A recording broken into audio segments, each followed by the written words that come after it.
Alright, well that was stupid.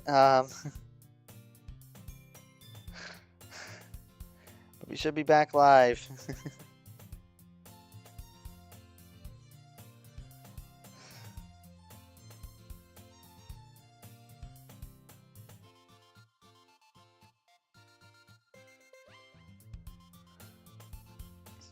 Hi, Violet. We're back. I don't know why my power flickered. It's like completely nice out. That was so weird. Anyway, what was she saying? Oh yeah, it requires a lot of coordination. It does? Yeah, I actually completely gave up on learning it because the coordination between hands was too difficult. I like piano much better. If you want to know, you hit that key. Whereas on guitar, you have to pluck a string while simultaneously holding it down in the right place with the other. I'm not great at coordination. I hope I can learn it anyway. Anyway, Monica, I came to tell you something. Oh? I'm going to be a little late for the club today. I'll probably be there in time for poems and stuff. I just wanted to let you know. This is extremely odd for her. Sure thing. Any particular reason? Just out of curiosity? It has to do with learning the guitar. It's just a one-time thing. I'll be back at the usual time next week. No problem, Sayuri. I hope you'll come back as soon as you can, though. I don't know what Natsuki has planned for us today, but I'm sure she'd like you to be there for it. Plus, Yuri says she really wanted to talk to you and Natsuki about Death Note. Don't worry, I'll be there before too long. Just be sure to tell everyone that I'll be there soon. This is all extremely weird and out of character. The ultra-depressed, energy-starved Sayuri suddenly takes up a new hobby, and then misses time with the people whose happiness she is providing, willing to die for? Probably willing to die for? Did she start taking medication or something? Sayuri, I know it's a weird question, but are you okay? Of course I'm okay. Never been better. Okay. You're just acting a little different than normal is all. I'm totally okay. I'll be at the club before too long, don't worry. Haha. Alright, Sayuri, I'll see you there. Well, clearly this requires further analysis. Oh, hi, Natsuki. Hi, I guess. I've never actually met you directly, I think. I'm Natsuki, although I guess you already knew that. Oh my god, I love you, you're my favorite! Fanboy. Or fangirl, I guess, whatever you identify as. Look, it's flattering that you're into me and all, but I don't even really know you. I don't care. Not gonna lie, it's kind of weird knowing you exist and sort of were MC for a while. There were some moments that were pretty personal in my route, or what was there, or what there was of it anyway. So in a way, I feel like I kind of know you. Or at least maybe I do if you choose my route in the main game, which I don't know. Oh, this shit always hurts my head. But I'm making this needlessly awkward, I guess. I'm glad you like my style. Hopefully we'll get along. Just be cool, okay? And don't be a creeper.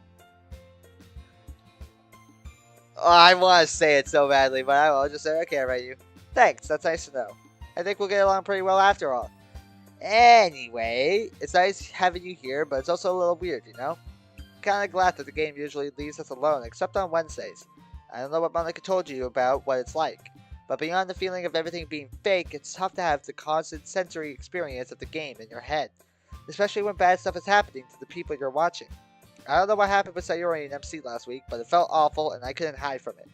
And as far as I can tell, they haven't been talking since then. It really bums me out. Am I alright? Yeah, I'm alright. The power just went out. But hello there, Ariel Demon Lady Chan. Welcome to the stream. Sayuri's birthday tomorrow, though. Maybe that'll be a good time for them to make up. Although Sayuri doesn't usually like to do anything for her birthday, we'll see. I don't know about you, but I ship those two so goddamn hard. Classic, heartwarming trope, straight out of a manga. Which I guess makes sense, since that's more or less what we are. You know, it's weird.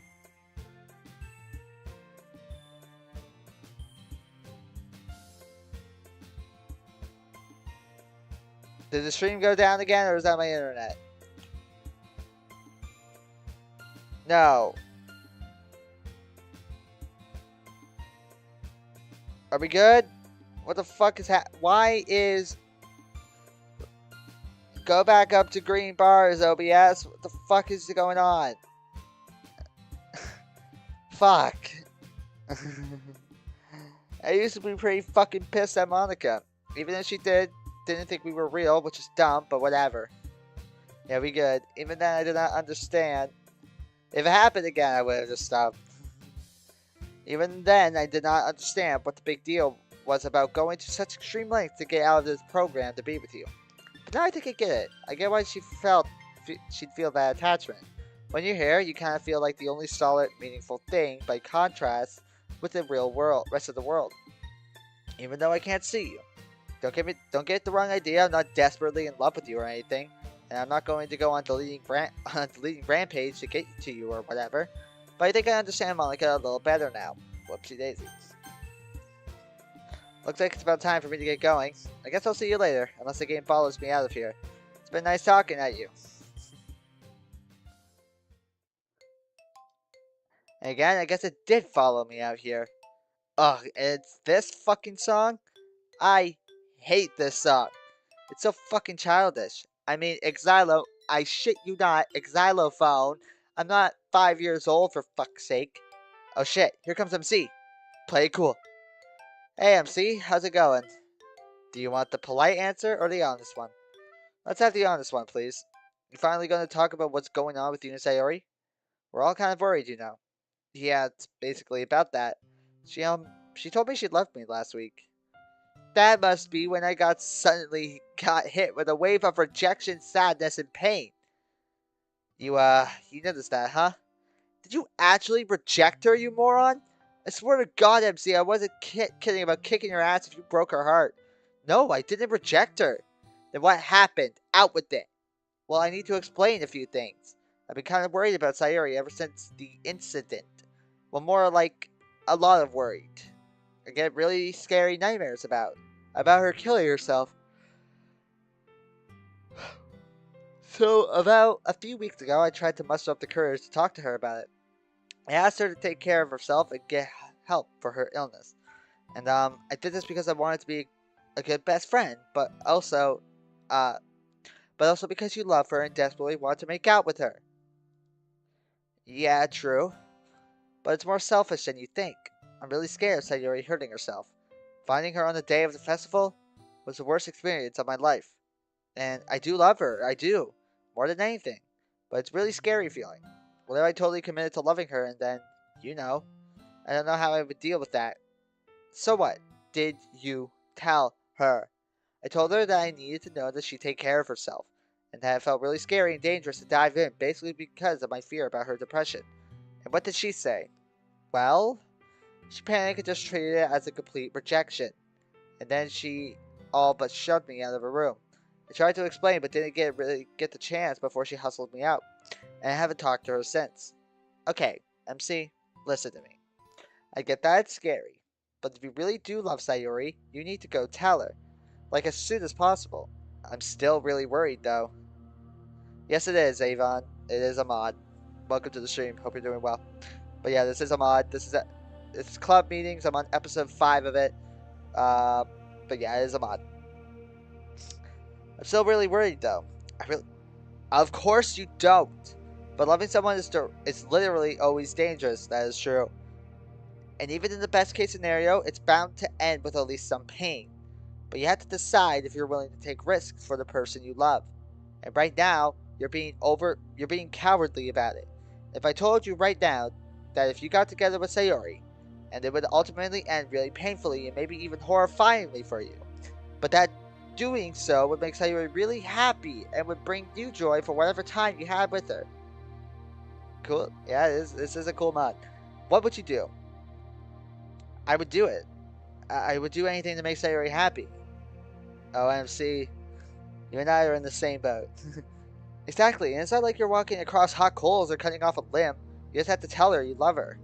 And be up for whatever that entails. Which includes the bad, sure, but also the good. Yeah, that makes sense. I'll probably think about it some more, but you make a good point. I guess it'd be kind of dumb to abandon the thing I'm afraid to lose just because I'm afraid to lose it. Totally. Now go get her, slugger. Huh. Well, that went pretty well. Hopefully it turns out okay. What do you think? They'll get together. Don't know. Sayori was acting weird with Monica. Sayori should have followed Yuri's advice to be aware of MC's worries. Yeah, she was Yeah, I thought I felt some weird vibes from Monica. Probably to be expected. Sayori's probably trying to act like she's not crushed. Hopefully when MC tells her the truth, you'll be okay. Speaking of Monica, she feels so cold and analytical sometimes. Have you noticed? I'm not saying she's a bad person or anything. She's learned a lot since the week at the festival. But the way she thinks about people is really detached. I really especially get that impression when the game follows her. The way she calculates all the time. I think that's just part of who she is. Although I guess when she gives an in to her feelings, she does so with a vengeance. Anyway, I should be going. I'm supposed to meet with some of my other friends in a bit after this next class. I guess you've probably seen how that's been going. I'm really tempted to ask for your advice on that too, but I really want to try to live my own life to some extent. Plus, I think I understand what I need to do about that problem at least. I'll see you around, okay? Alright, bye Natsuki. And now we can simply apply the conversation of angular momentum. Oh. Oh, wow, the music is different and it's...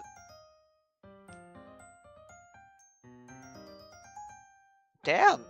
Going hard on the piano. It sounds interesting. This is an interesting soundtrack.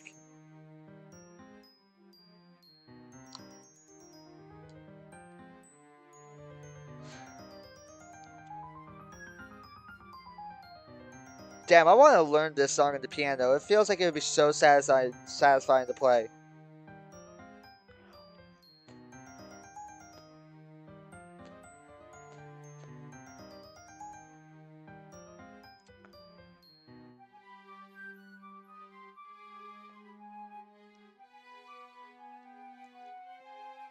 This music sounds so cool.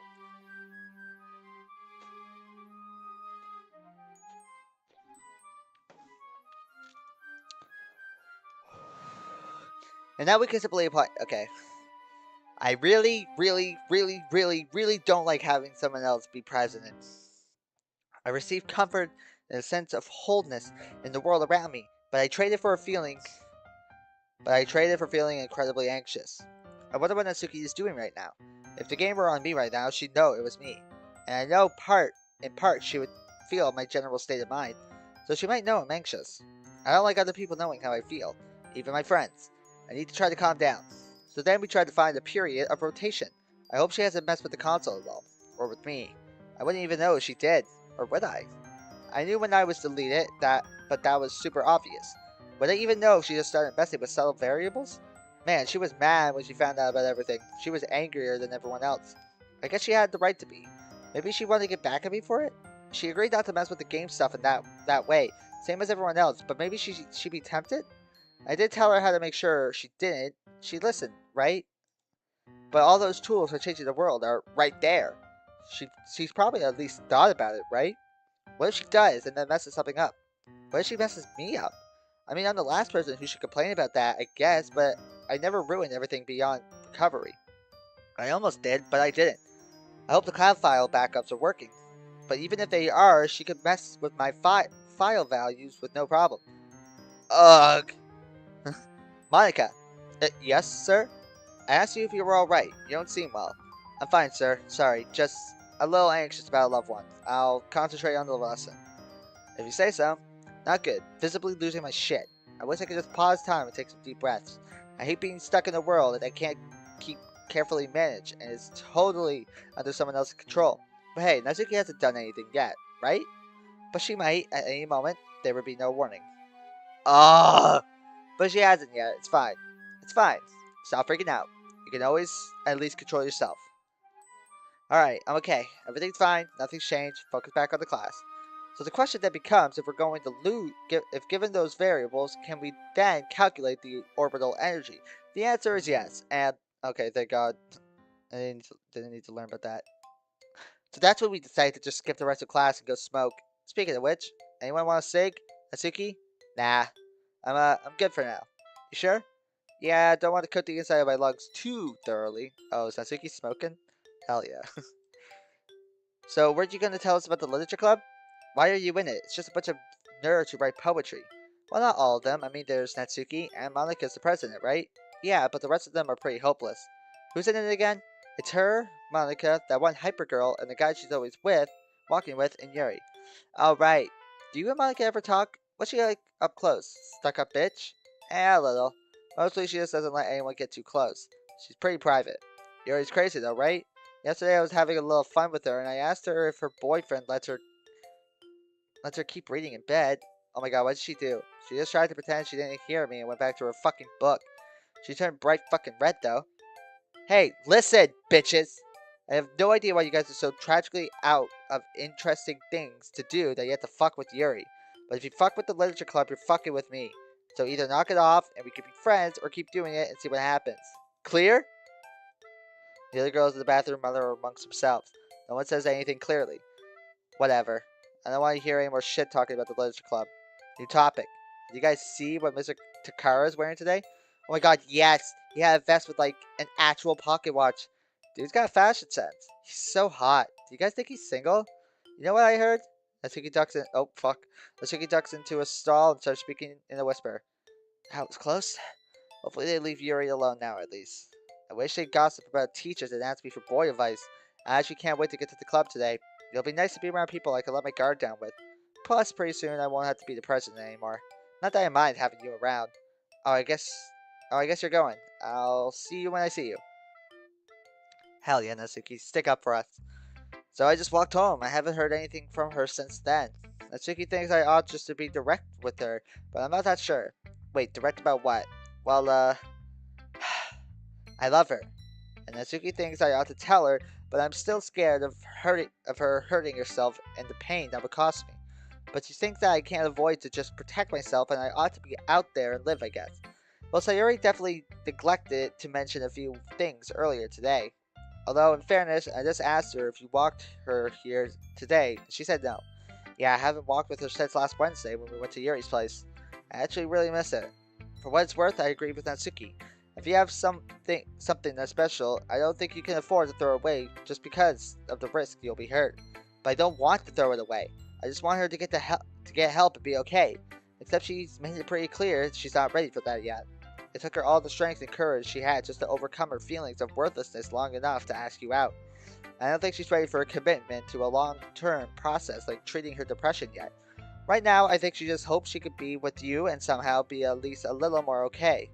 Yes, what you have to decide is whether she's worth it to you despite the risk. If she's worth your courage, so to speak, she is, then I'd say your path is very clear. But what do I actually do? Just go up and randomly tell her? I don't see a problem with that. I'd be fine with that if I were Sayuri. I'm going to disagree here a little bit. In general, I think we'd like it better when guys put a little thought into gestures like this. Especially since Sayuri perceives you of having rejected her right now, fairly or unfairly. So you need to do something special. Like what? Well, we can't do everything for you. It has to be your gesture after all. But it is Sayuri's birthday tomorrow. Yeah? Yeah. Obviously her birthday is a good opportunity to do something special. Something that shows you care, and then that's your moment to tell her you want to be with her. Honestly, MC, you know Sayuri well. Just think of it as something she would really appreciate and do it. It'll be more special if it's your idea, and not the whole literature club's. Alright, I get the point. Guess I need to think about what would actually impress her. What's up, bitches? And Yuri? Wait, why is Yuri the only... Are we all ready to start? I've got a banger of an idea for our activity today. Sayuri isn't here yet. She said she was going to be a bit late and to start without her. Dang, I wanted to talk about Death Note with her. I know, I told her. She said she would eventually. It's going to be kind of awkward when she gets here, isn't it? Because of me and her? I told Monica and Yuri what happened. And yeah, I guess it might be kind of awkward. Especially if the plan is that I'm going to talk to her tomorrow rather than today. We'll just have to get through it. I don't expect there to be any problems. You guys are both very polite people. Just do your best to keep the environment comfortable for everyone, okay? Including Sayuri and yourself. Got it. So what are we going to do until she gets here? Well, technically it's Satsuki's turn to choose what we do. She's the only one whose name hasn't been drawn yet. You want to choose now, Natsuki, or wait until Sayuri gets here? I kind of like everyone here to be here if possible. Maybe we could just do our own thing until Sayuri gets back here? Sounds good to me. The club disperses. After a while, Monica and Natsuki start talking while Yuri and MC do the same.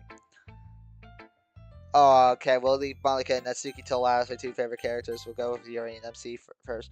So you have you actually read Death Note? No, I've just seen the anime. Supposedly they're not too different. I was pretty pleasantly surprised.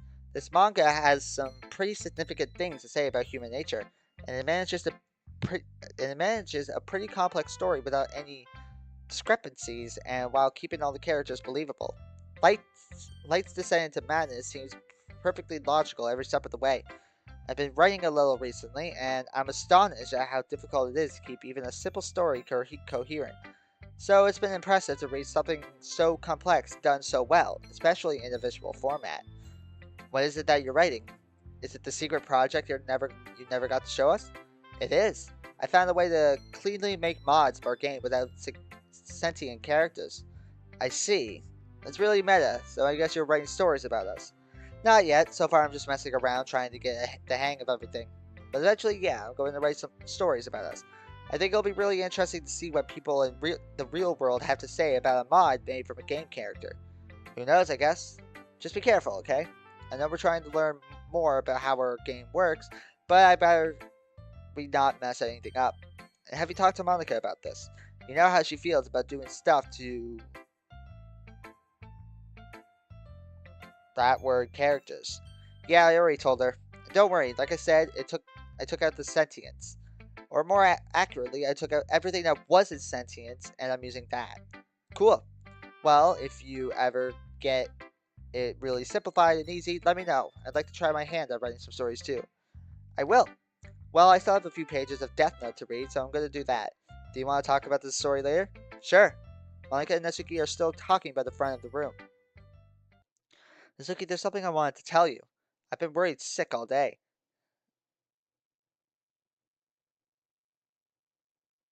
Our side Discord server? Okay, yeah, I'll take a look at it after. In fact, I've been completely freaking out. Now having control, it's been almost paralyzing. I'm always worried that suddenly you'll mess with something you shouldn't, or mess with me, or even delete me. It's been hard to cope, and I don't deal well with being completely at the mercy of things I can't control. But so far, as I could tell, you haven't done anything. You've been really responsible, and I really appreciate that. I know you were really upset at first with me for what I did. I wouldn't have blamed you if you wanted to hurt me or to get back at me for it, but instead you've been very kind. I'd like to think I have been as forgiving as you if our situations were reversed, but I'm not sure I would. I think you would have. You're a very nice person at heart. You only did what you did because you thought none of it was real. And I have to say, I kind of get it now. I was just angry before, and after I was angry, I forgave you, but still didn't have any empathy. But now I do.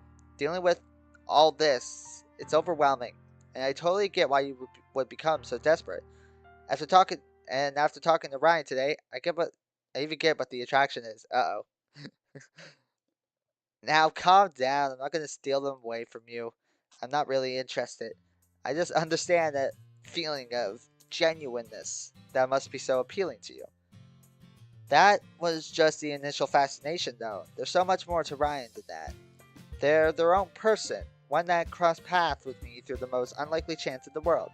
Okay, okay, calm down there, sweet talker. For what it's worth, you're welcome for me not being too pissed at you for what happened. I will continue to treat you decently so long as you continue not to be a jerkwad. I guess that's all I can ask. Hell yeah. Siri suddenly burst through the door. Hi everyone! Sorry I'm late. I was learning how to play guitar, and it turns out it's really hard. Siri immediately walks over to Natsuki. So Natsuki, what are we doing today? I hope I didn't miss your activity. I tried to get here as soon as I could. Well, come on, I know you've got a great idea for us. Well, yes, I actually had trouble coming up with an idea. At first I thought maybe we could all memorize parts for a play together and we could put it on somewhere. But then I realized it'd take way longer than one club session and I don't even know where we'd perform it if we did. Then I thought maybe I could make you all create a fan manga for Parfait Girls so I could finally get a sequel. But that would also take a long time and I don't think everyone here is really an artist. 5 writers and no artists. Yeah, exactly. So finally I thought of something we could do. Something that we can all enjoy, which will also appease our adoring nerd fans. Video games! Nice! What video game? Hang on a second. This is the Literature Club. I don't put too many limits on what we could choose for the activity, but it does have to be at least some literary value. Wow. Wow, wow, wow. Okay, listen up, Boomer. I am at exactly your age. You are a boomer, and you have boomer opinions. So listen up and get educated. First of all, video games are absolutely literature, or at least some of them are. They tell rich stories in which it's really easy to get immersed since you can make decisions about what happens. And the ability to interact opens up with a ton of creative possibilities that aren't possible with other media. So the game we're playing today is a story-driven game. Basically, you have the opportunity to make various choices. It's called The Walking Dead. Oh, they're playing Telltale's The Walking Dead. I see. Okay. Oh boy. Like the HBO show? Okay, again. Wow. Yes, the HBO show, Boomerica, but also the extremely successful graphic novel that originated all of it. Don't you mean the comic book? Wow! Wait, that one was on purpose, wasn't it? Maybe. It's not too scary, is it? Well, it's a little scary, not gonna lie. But it gets more tragedy than outright scariness. People supporting each other, or, more often, turning against each other in dark times. That kind of thing. Good, I like that better. The group assembles around the club's PC. Wait, who's actually going to hold the controller? Well, parts of the game are kind of twitchy, so we want someone with prior gaming experience. Or we could give it to Yuri instead, and just have all of us shout at her what to do, and see if that produces quality content. But please, don't do that. Anyway, I vote either myself or MC. I kind of like the idea of giving it to Yuri, but we all nicely make suggestions. She has the least experience with this kind of thing, so she gets the most out of it, hopefully. That makes sense to me. Are you up for it, Yuri? We don't want to pressure you into anything. Oh, alright, I guess so.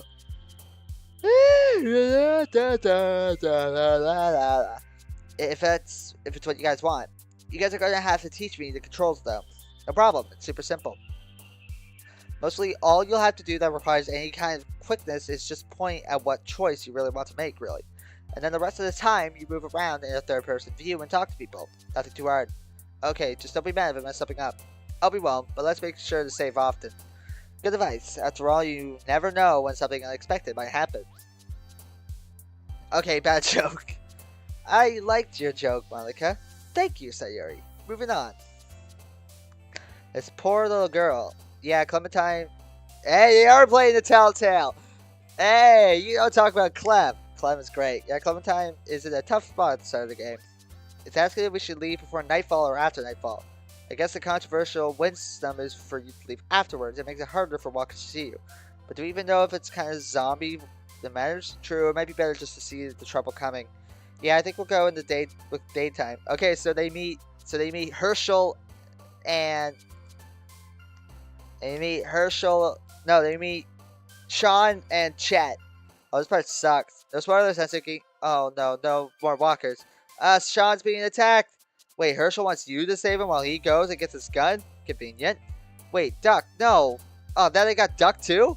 Who do I save? This is a terrible decision to make. Save Sean! Fuck Duck! Fuck Duck! Do what I did! Save Sean! I have to save Duck. He's only a child, and I don't think Sean is likely to make it now anyway. And Yuri's really fast with moral reasoning. Fuck. Damn it. This Larry guy's a huge jerk. Oh, they met Larry. Yeah. Yep. I can't believe he wants to kill Duck just because they think he might have been bitten. He doesn't even know. Oh, I have to make a choice here too, I guess. Wait, between Kenny and Larry? Wow, that's an easy choice. Yeah, especially if you don't want Larry to just murder a child. Oh, that woman's bitten. She wants to kill herself. That seems like the merciful thing to do. But shouldn't we be saving resources for the living? Oh, fuck. So they're at the part at the motel. I made the girl kill herself. Well, I gave the gun to the girl. How cruel. We can spare one bullet, right? Plus, if she shoots herself now, she won't be a zombie. I forget. Do these zombies hear things and move towards them? Yeah, I think so. I still want to give her the gun. I vote keep the gun. I played this, I'm not going to say. I've also played it. Give her the gun. Lee is so kind. I don't care if he's a convict. Hey, yeah, we love Lee. Oh man, that's Lee's brother's dead, isn't it? Oh, this is a sad game. Poor guy. Lee or Lee's brother? Both. But I meant Lee. I mean, he's not doing great, even by zombie apocalypse standards. Well, he's alive. True, he did have to put an axe in his zombie brother's head, though. It's interesting how he's having to manage his relationship with Clementine. He's basically her dad now, and both of them seem to have quietly realized it. And he's taken to it immediately. That's definitely one of the core narrative concepts of this season of the game. Season? Yeah, the season has 5 little episodic games in it. There are a few seasons of the game. What's that, Monica? Are you excited for more of this content? Does the narrative intrigue you? Honestly, yes. I have my doubts, but this is definitely literature. Oh, not another decision about who to save. I want to talk about this one. I almost feel like we should do whatever is best for Lee here. Carly knows Lee's secret that he's a convict. Oh, Carly and Doug. Yeah, but she seems to be on his side. They're both pretty competent and bring stuff to the group. I think Carly is just a little nicer. She's blunt, but she's nicer. I think she's slightly better for the group's dynamic. She's more wholesome. I'm gonna save her. Oh, sorry, Doug. Yeah, sorry, Doug. Oh, that's the end of the game. And kind of ended on a cliffhanger. I guess they really want us to play the next one. Yeah, but I can wait for next time when the Literature Club plays The Walking Dead. Are you gonna have us do this again? Yeah, maybe. Or you could all play it on your own and make your own choices. It was kind of fun making choices together, though. Yeah, I wonder if I would have done anything differently playing by myself. I definitely would have not given that lady the gun. But her passing was so gentle because we did, though. One less bullet. Classic Monica. Hey, just thinking about the whole welfare of our other people. Anyways, poem time. Let's get to the front.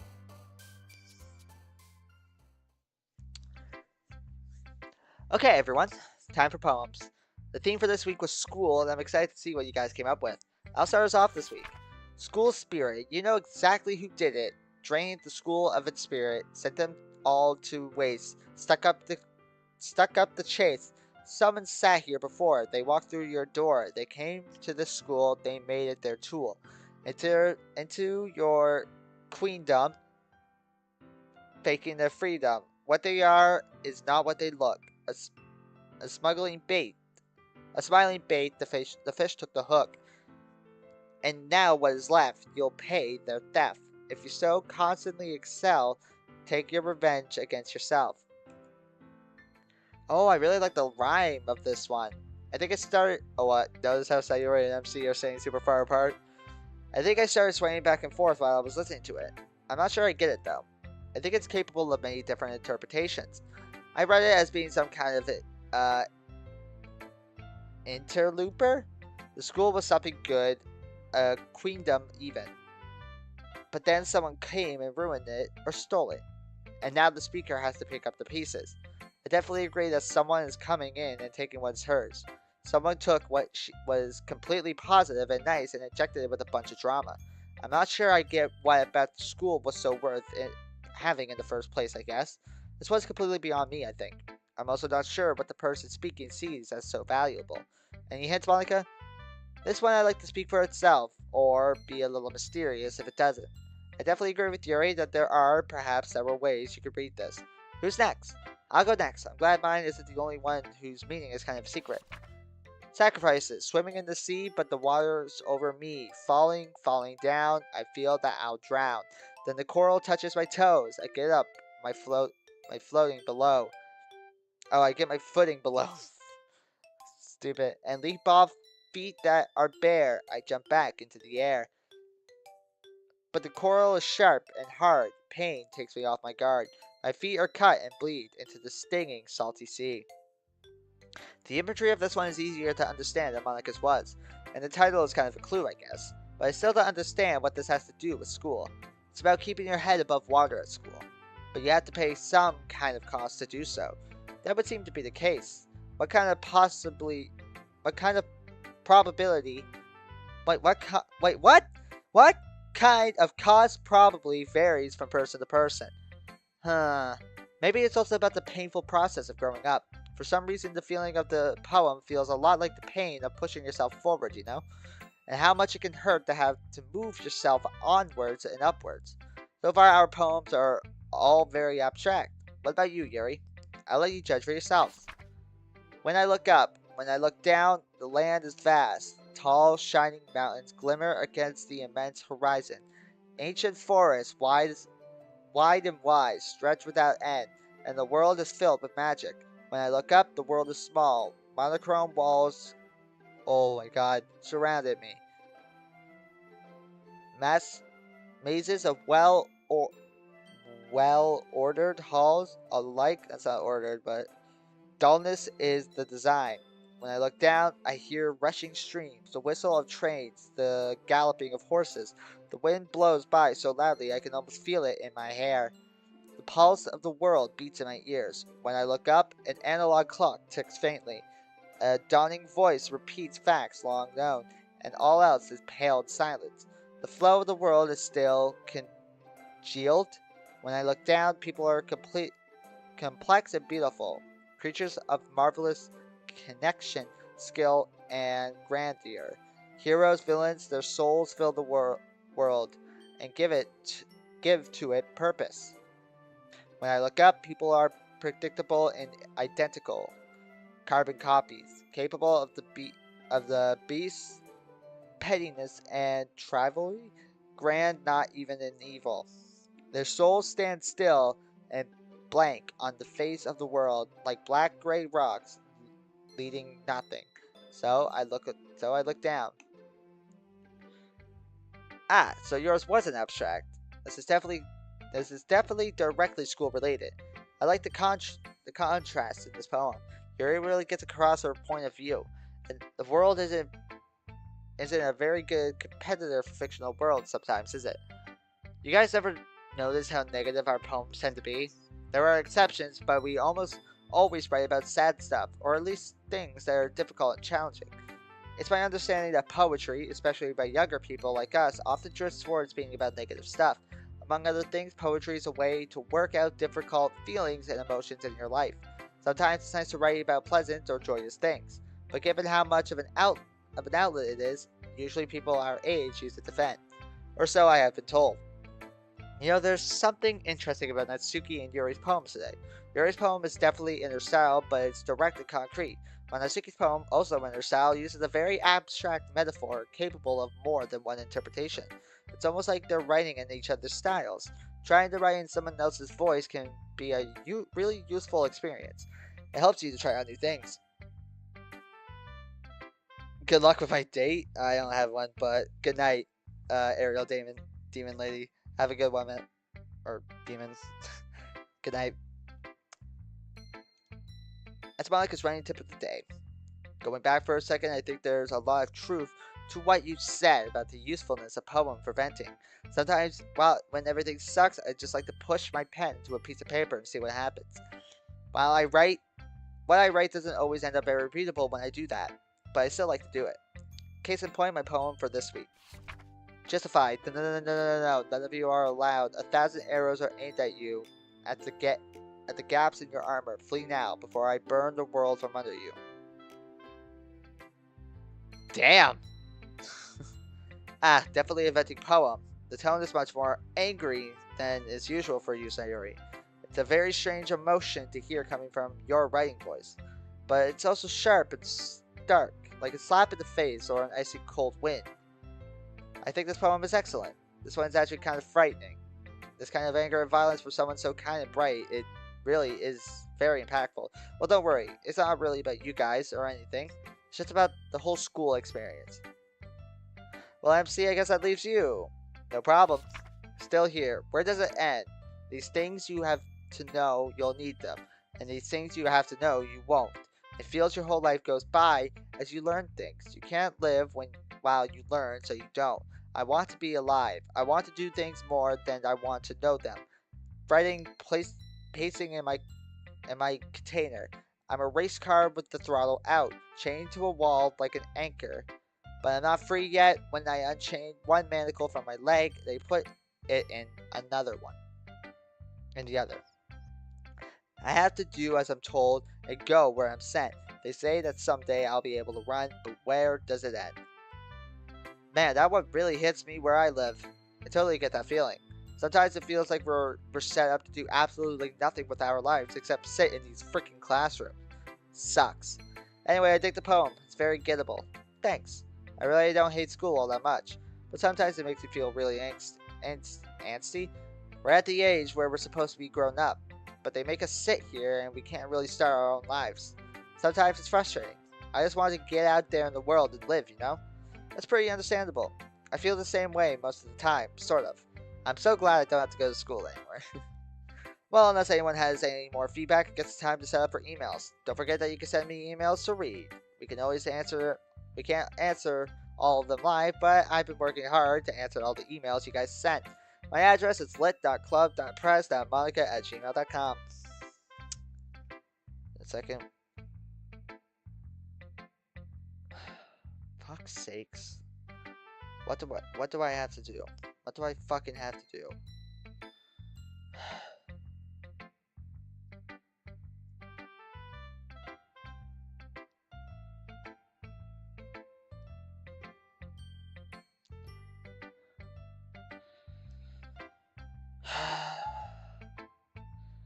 Alright, sorry about that. I need to take a drink.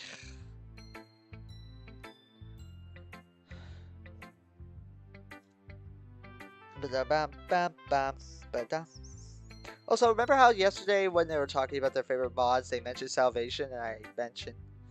Yeah, I'm fine, Violet. I'm fine. Just something stupid. Something I should have prepared for. Something I should have realized. But remember how I was talking about Salvation yesterday on the stream? Apparently, later on that day, they remade the mod. They remade the Salvation mod. So I don't know if I'll make videos on it, because I have videos on World of Dreams, and like editing Doki Doki Literature Club videos it's like nails on a chalkboard. I love making the videos, just editing them sucks. So maybe I might just make Doki Doki Literature Club a stream game. Maybe that's what I'll do. I don't know. But yeah, they remade it, so I never finished the mod on finished uploading all the videos. So maybe I'll maybe I'll just make Doki Doki Literature Club a stream game. I don't know. It'll allow me to play even more mods.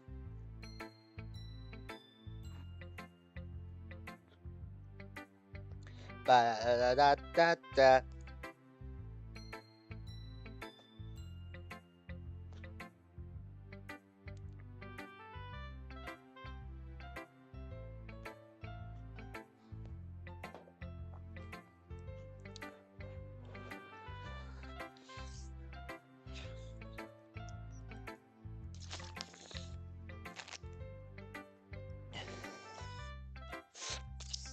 Alright, sorry. Alright. Give me just a second to get everything set up.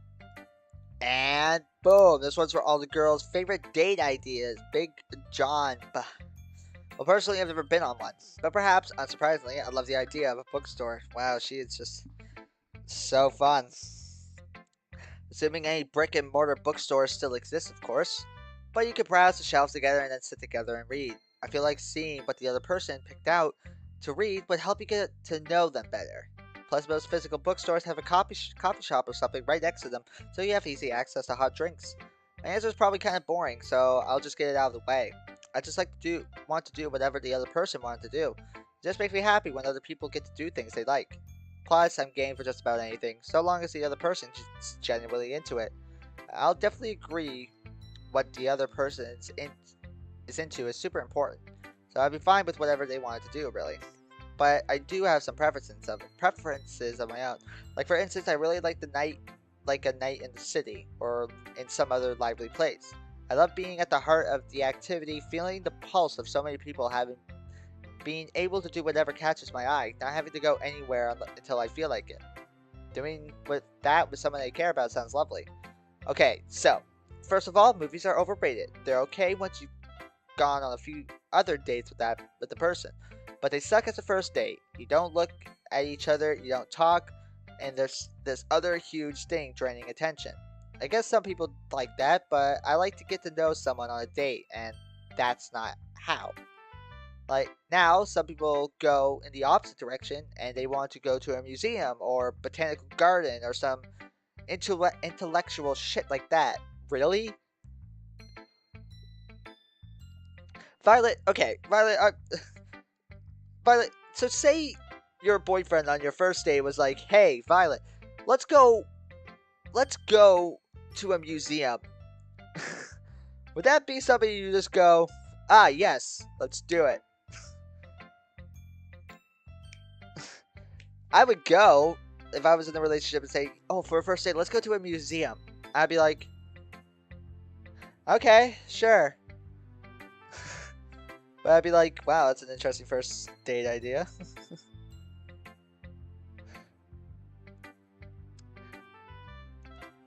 No offense, Yuri. None taken. Boring. Exactly.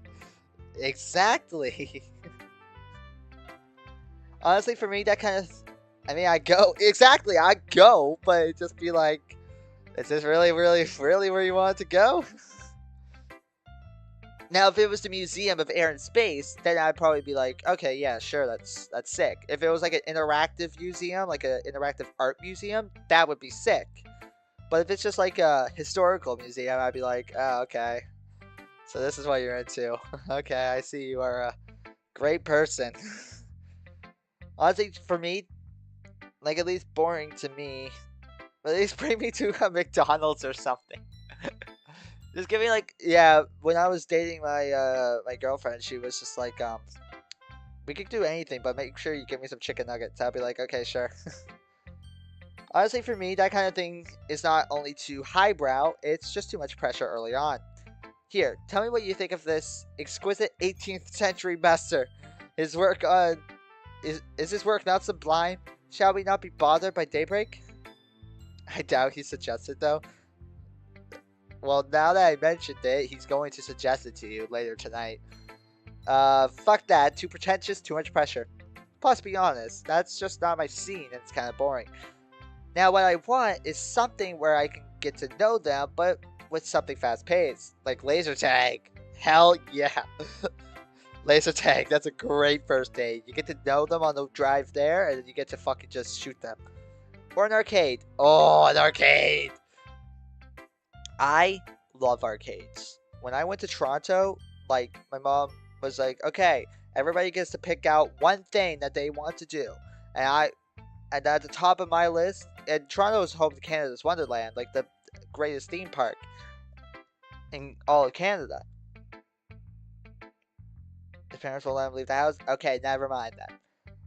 But literally, my mom was like, okay, Ryan, what do you want to do? Like, what is the one thing you get to choose to do? And I was just like, an arcade. Take me to an arcade. And we went to Niagara Falls, and they have a massive fucking arcade there. And, like, I spent so much money there. They had piano tiles, like the 4 piano tiles thing. And I beat the high score.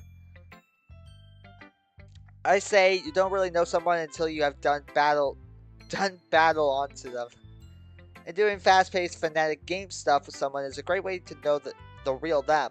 You get to see how they genuinely react when they're pissed or challenged, or have the advantage, and that's good information. That's honestly fair. That is so fair. The only problem is not everyone is up for that kind of date.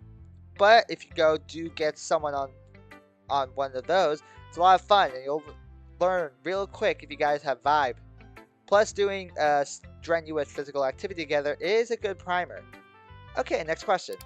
For just Monica, how's it going trying to get out? Do you have any leads? Love forever. Oh yeah, arcade date? Hell yeah, exactly. Exactly. Not really, no. Not that I haven't been trying. I still spend a lot of my time trying to learn programming and computer science generally. Unfortunately, the more I learned, the more I started feeling like finding a way to your world was delusional all along. No matter how good I get at it, there's just no way to create a portal through to you, or whatever. It might be impossible to do from my end. Maybe someday it'll be possible in your world to upload my mind somehow to a biological or artificial body, but I don't think I'm going to be able to do anything on my end, no matter how much I try. She still tries though, Blaze. She spends way too much time on it, even though she knows it's not realistic. The others always tell me I should try to stop being so invested in it, but it's hard. There's just so much more you could be doing with that time that would make you happier, I think. It's not healthy to stay obsessed with something you can't have, no matter how much you love it. Look, she's working on it, probably more than she should. She loves you, and again, she's doing everything in her power, even though she knows it's probably impossible. Next question. What's everyone's favorite board games? Ooh. Mine's chess. That might not come as a complete surprise to some of you, but I really love chess. It's actually kind of a violent game once you really get to know it. It's this horrible melee battle in an enclosed space, and the slightest slip up can lead to a brutal death, so it's very tense. But I guess that's kind of why I like it so much. I still read chess books and play through the games. Chess books? Of strong players from time to time, but I'm not so good. I'm not as good as I used to be. But yeah, chess. My favorite board game is Go. Not as many people in Western countries know about Go compared to chess, but it's very popular throughout East Asia. Monica was definitely right about chess being terribly violent and tense. That's why I never liked it quite as much. I like checkers, but I love Go. It's a very beautiful game, and it's more about creation than it is about destruction. Did my internet just...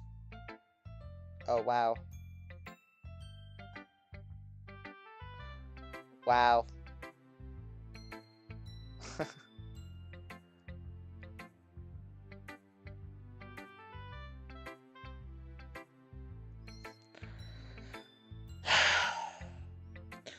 Even though it's still a competitive two-player game, it can be very peaceful. And it can actually be a lot deeper than chess, in my opinion. Very good games of Go almost feel like a natural process, like a plant growing. I'm not very good at it, but I like to play now and again, which is more than I can say for most board games. Okay, enough of those fancy, bougie classical board games. Time to talk about the good shit. I love games with trader mechanics. Battlestar Galactica is my super favorite, but I also like the Shadows of a Camelot. I'm also down for social deduction games, Resistance, Secret Hitler, that kind of thing. Secret Hitler, okay. Monica is destructively good at those. MC here likes action-y board games. I'm not sure which one is his favorite, though. Hard to say. Some of my all-time favorites are Space Alert, XCOM, the board game, and Captain Sonar. But my favorite is Twilight Struggle, which is a little more curveball. Is that the one with the space turtles? No, you're thinking of Twilight Imperium. Twilight Struggle is a game about the Cold War. Of course, huge nerd. Tori's interest in board games is a little more varied. She likes social party games for one thing. It's true. I love Cards Against Humanity, even though it's some pretty shocking stuff in it. Recently I've been playing this new game called Wavelength, which is a lot of fun. I also really like Lords of Waterdeep, which we've played before at the club. Even though it's totally a Euro game, which you normally hate. But it has wizards and stuff. That's not the same as boring old ore and sheep. Really, I just like anything that gets everyone together, having lots of really loud fun. That's why my favorite game is Red Dragon Inn. Is that the drinking one? Yeah, we need to play it again soon. Don't worry, you don't actually drink in it. Okay, that one was fun. What's the next question? Oh my fucking god.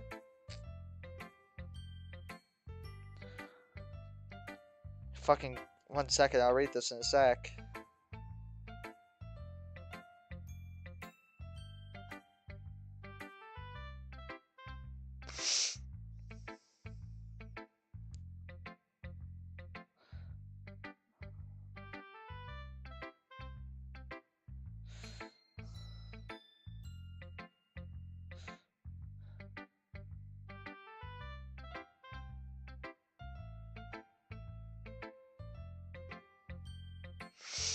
Bum, ba-dum, ba-dum.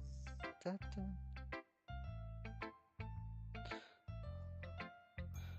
1 second.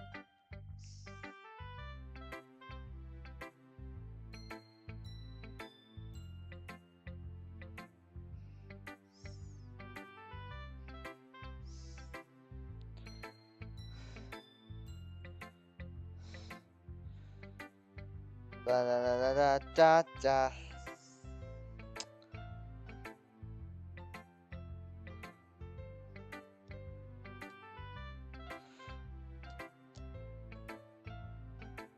Okay, I think this, from just looking at this guy's like talking about, I need a second to read all this again. That's very kind of you, T. You're such a wonderful person. I'm glad you've been getting so much from the club. That's all I ever hoped for. I hope we get to be together one day too. More than anything. Excuse me for a moment, will you, everyone? It looks like they sent a poem along with it. Let's just pull that up. I'll drag my brush 100 times to paint the world I see and show you the wonders I can't keep just to me. I'll stroke a sunset from my hand, and next a sandy beach, where you will wait in the canvas cloth within my brush's reach. I'll paint you something beautiful, a cityscape of lights, a dim cafe with outdoor seats to spend your rooftop nights. I'll paint you breezes long and smooth that taste like flowered fields, with pink and white and vibrant green and sky that never yields. I'll paint you what I can describe, or a name with the letters weak. I'll paint for you the beauty of which I could never speak. I'll paint for you to show the world the beauty in your soul, but most of all, I'll paint your face to make the canvas whole. Oh wow, that's really good, T. I can feel it bursting with overwhelming love. Around here, we mostly don't write poems about stuff that's too mushy. We're not very good at it. Probably because we're not very good at unreserved love. Even when Monica tends to write poems for you, they tend to have that bitter sweetness about them, you know? But this is just pure sweetness and light, and it's just beautiful instead of seeming sappy. I love it. What do you guys think? It reminds me a little of Natsuki's poetry. Sometimes, when the mood takes her, Natsuki's poetry can be very romantic. In both the sense that it is about romance, and in the sense that it's classically romantic in style.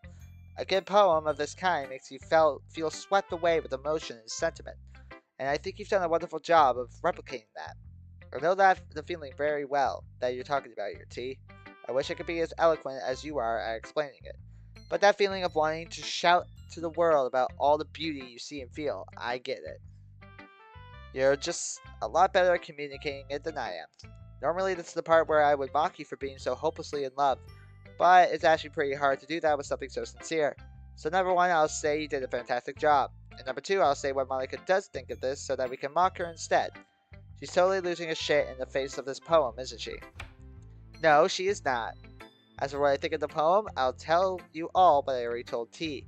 I think it's perfect in every way. Alright, let's move on before I really do lose it again. Hi Monica, I just wanted to say thank you so much for continuing with the Literature Club. I was really sad after everything that happened, but seeing you all back together and moving on has helped me cope with how I was feeling. Hopefully it's helping you cope as well. One more thing, the poems you have all written has been very entertaining. I like them all, but I think I'm most impressed with how MC is doing. For someone who just started, you've improved so much. Keep it up. See you next week. Aww, you guys have so many compliments for us today. I think having everyone back around has definitely been helping with me cope. It doesn't make it so much. It doesn't make it so that nothing bad ever happened, but it's nice to be surrounded by my friends again. I'm very lucky that they're still here for me after everything. Thank you for coming along on our journey with us. I'm glad to hear you've been feeling better too. Thanks for enough stuff you said about me. Honestly, I had no idea what I was doing when I started. I know that the regular game made me look pretty stupid in a lot of things. But I definitely was very stupid when it came to poetry when I started. Thankfully, I had some very good teachers. Hopefully, I'll get even better in the future. So considering you watch anime, have you watched JoJo's Bizarre Adventure? Are you a JoBro? This one is labeled as being for MC, so I'll go. But remember, my name is just MC, not the MC anymore. But to answer your question, yes. Yes. But before she kills me, I should tell you that Natsuki's the real JoJo fan around here. It's her absolute favorite. You're damn right, JoJo is amazing. Like I said before, it's got absolutely everything you need. It's like a perfect anime. You like action? Tons of action. You like story? Great story. You like character development? It has character development. But my friend, do you like memes? Because this anime is the king of memes. So yeah, that's why I am this club's ultimate JoBro. Or whatever you call a female JoBro. One of you internet nerds tell me a good term for that. And not Joe-ho, or I will eat your eyes. Eat your eyes? That seems like a good place to stop. Okay, everyone. For next week, we're going to play a little game with the poems. I've been inspired by Yuri writing a kind of Natsuki-ish poems, and vice versa. I'm going to secretly email you the name of another club member, and you have to write a poem in the style of that club member, and then we can all guess who wrote what. Also, it's time to restore the org chart. Oh, right. What have they been looking at today, by the way? Well, so far I can tell, they spent the whole morning before school with you. Then they hung out with me for a good long while. Then they went... I was about to say Joho. Then they went back to you during a class of yours, I think. And ever since then, they've been right here. Well, I wanted to say thank you again, Natsuki. Like I told you before, I was kind of freaking out today. I was really worried you'd abuse the power. Yeah, but now at the end of the day, I can say you did very well. It was really nice to get a bit of a break, so thank you. You're welcome. Not gonna lie though, I'll be happy to get my own break from this. It's pretty tough being able to deal with this all the time, Monica. I try.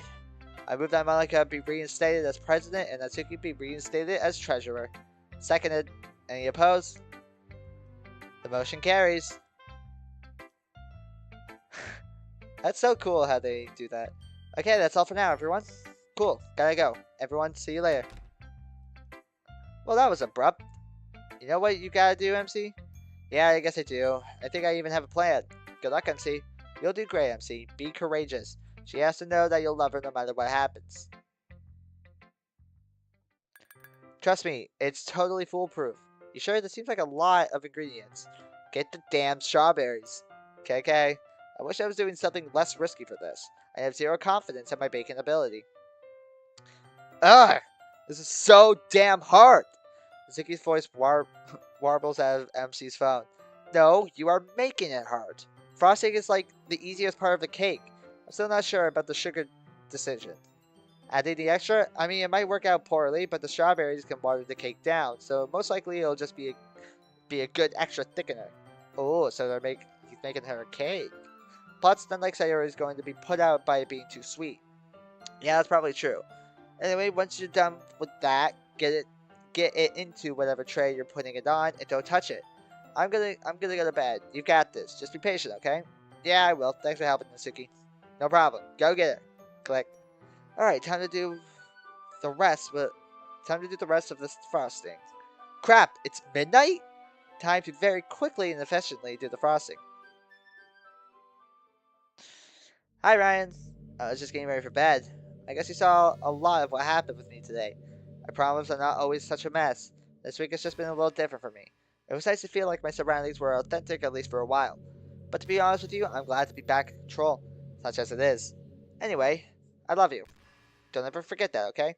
I care about you more than anything in any world, even if we never do get to be together. You'll always be the world to me. I'm going to go to sleep now, make sure, and get some rest too, okay? Yeah. That's all for this week. Make sure to email Monica your questions for the club at lit.club.prez.monica@gmail.com. Credit, okay, yeah.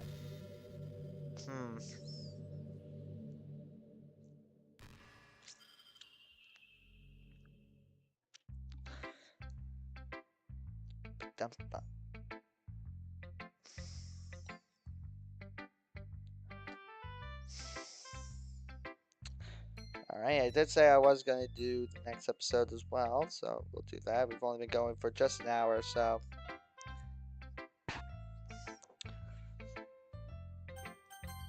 Going to episode 6. MC's going to ask Ari out, but how did it go? The club's on a mission to find out. Okay.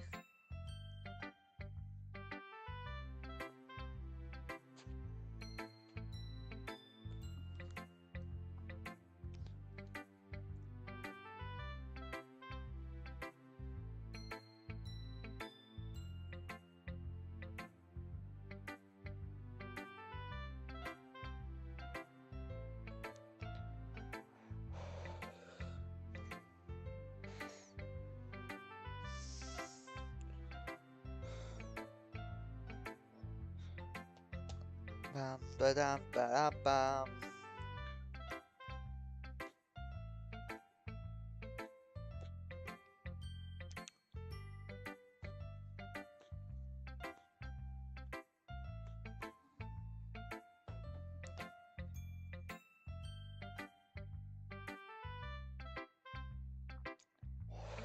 All right.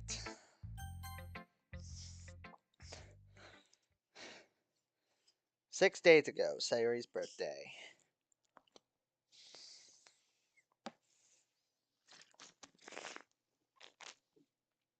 He's got a good thing going with the baking but strawberry. Could you pick a worse flavor? That is true. It is the worst flavor. Time to wake up. It's Sayori's birthday today. Today's the day I decided to tell her I care about her and want to be with her. The rest of the club is right. It's cowardly to try to protect myself from the risk of losing her. Sayori deserves unreserved attention and care, no matter what. Hopefully the strawberry cake I made for her yesterday is still okay. Finally somebody agrees with me. Yeah, I don't know why. What's the real hype with strawberry? I don't get it. I should probably get up and check on it. I decided my big romantic gesture should be something sweet because I already love sweets. And she really loves strawberries, so strawberry cake seemed like a good idea. But I had no idea how to make a strawberry cake other than just looking it up online. I probably would have messed it all up if not for Natsuki's help. I need to remember to repay her for her help sometime. Let's just check under this tinfoil. Hey, it actually looks really good. It smells really good. Wow, I did not expect this to go so well. I should take a picture. Check out the cake. Whoa, I know. Great job, MC. Looks scrummish. Thanks. And thanks for helping me. I owe you one. I think you will remember that. When you gonna give her the cake? Right now. I think I'm gonna bring it over to her. Bring it over before we walk over. Then if everything goes well, we can all eat some now and some later after we get back. Good plan. See you guys at school. Oof. It's kind of heavy. I need to be careful and not drop this.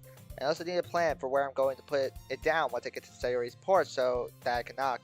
I'll use that planter pot next to the door, I guess. Okay, first I need to get dressed though, one thing at a time. Okay, let's review the plan. Get inside and put down the cake first. She'll be disarmed and he's gonna drop it, I bet. She'll be disarmed and excited by the cake. That should give me an opening to talk to her before it gets awkward because of what happened last time we talked. And then I'll just have to tell her how I feel. I don't know what I'm going to say then, but it should work out if I'm just honest, right? It's probably one of those situations where it's better to wing it and just speak from the heart. You can do this, especially if it's to make her happy. Okay, here goes nothing. Oh, we don't get to see? Oh, okay, the present day. I don't know, you guys. I'm getting pretty worried. They just go to classes and don't really talk much. And they barely answer texts at all. I'm telling you, it has to be because they're together now. They're in that early relationship phase where they do nothing but focus on each other 100%. Yuri, you have calculus with them. What did they seem like then? I would say they seem very formal with each other. It looks like they're going out of the way to act normal and to keep a respectful distance from each other. Classic new couple behavior. It's like they are at work and they need to keep it professional, instead of jumping all over each other constantly, which is what they're probably spending all their time doing. I'm not so sure. I feel like the game would have focused on them getting together. It feels like it's usually there for important stuff in our lives. And I certainly don't remember feeling anything at all related to them. I don't think the game's been on them at all since last week. Well, we know it's not there for everything important. True. Plus, I'm telling you, MC nailed the strawberry cake. There's no way it could have failed. I certainly hope not. Do you feel ready for your chemistry midterm today, Natsuki? Yes, definitely. Excuse me a sec. Guess she isn't ready. Probably not. What I'm more worried about is what she's doing right now, though. What do you mean? Well, I think Natsuki might have started smoking. Why do you think that? I'm not sure, but I think one of her friends that she hangs out with in the girls' bathroom started her on it. But I'm pretty sure she is, in fact, smoking. She's always needing to run off from stressful situations and her fingers are strained. Plus, even though I think she's trying to hide it, you can definitely smell it sometimes. She just generally has that secretive air. And I'm kind of an expert at hiding undesirable habits. Well, that's awful. We should confront her about it and get it to stop. I'm not sure it'll be that easy. Smoking is hard to quit. Plus, do we even know if it's actually unhealthy for her given the simulation? I don't know, but it could be, and that seems like reason enough. Yeah, it seems true. I'm going to talk about it to her about it when she comes back. Just like that, she might not react well to something so that direct. I think it would be better if we slowly broach the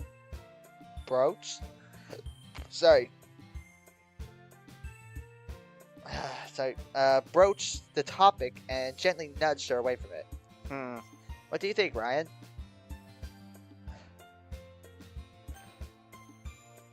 I honestly, coming from a person who vapes,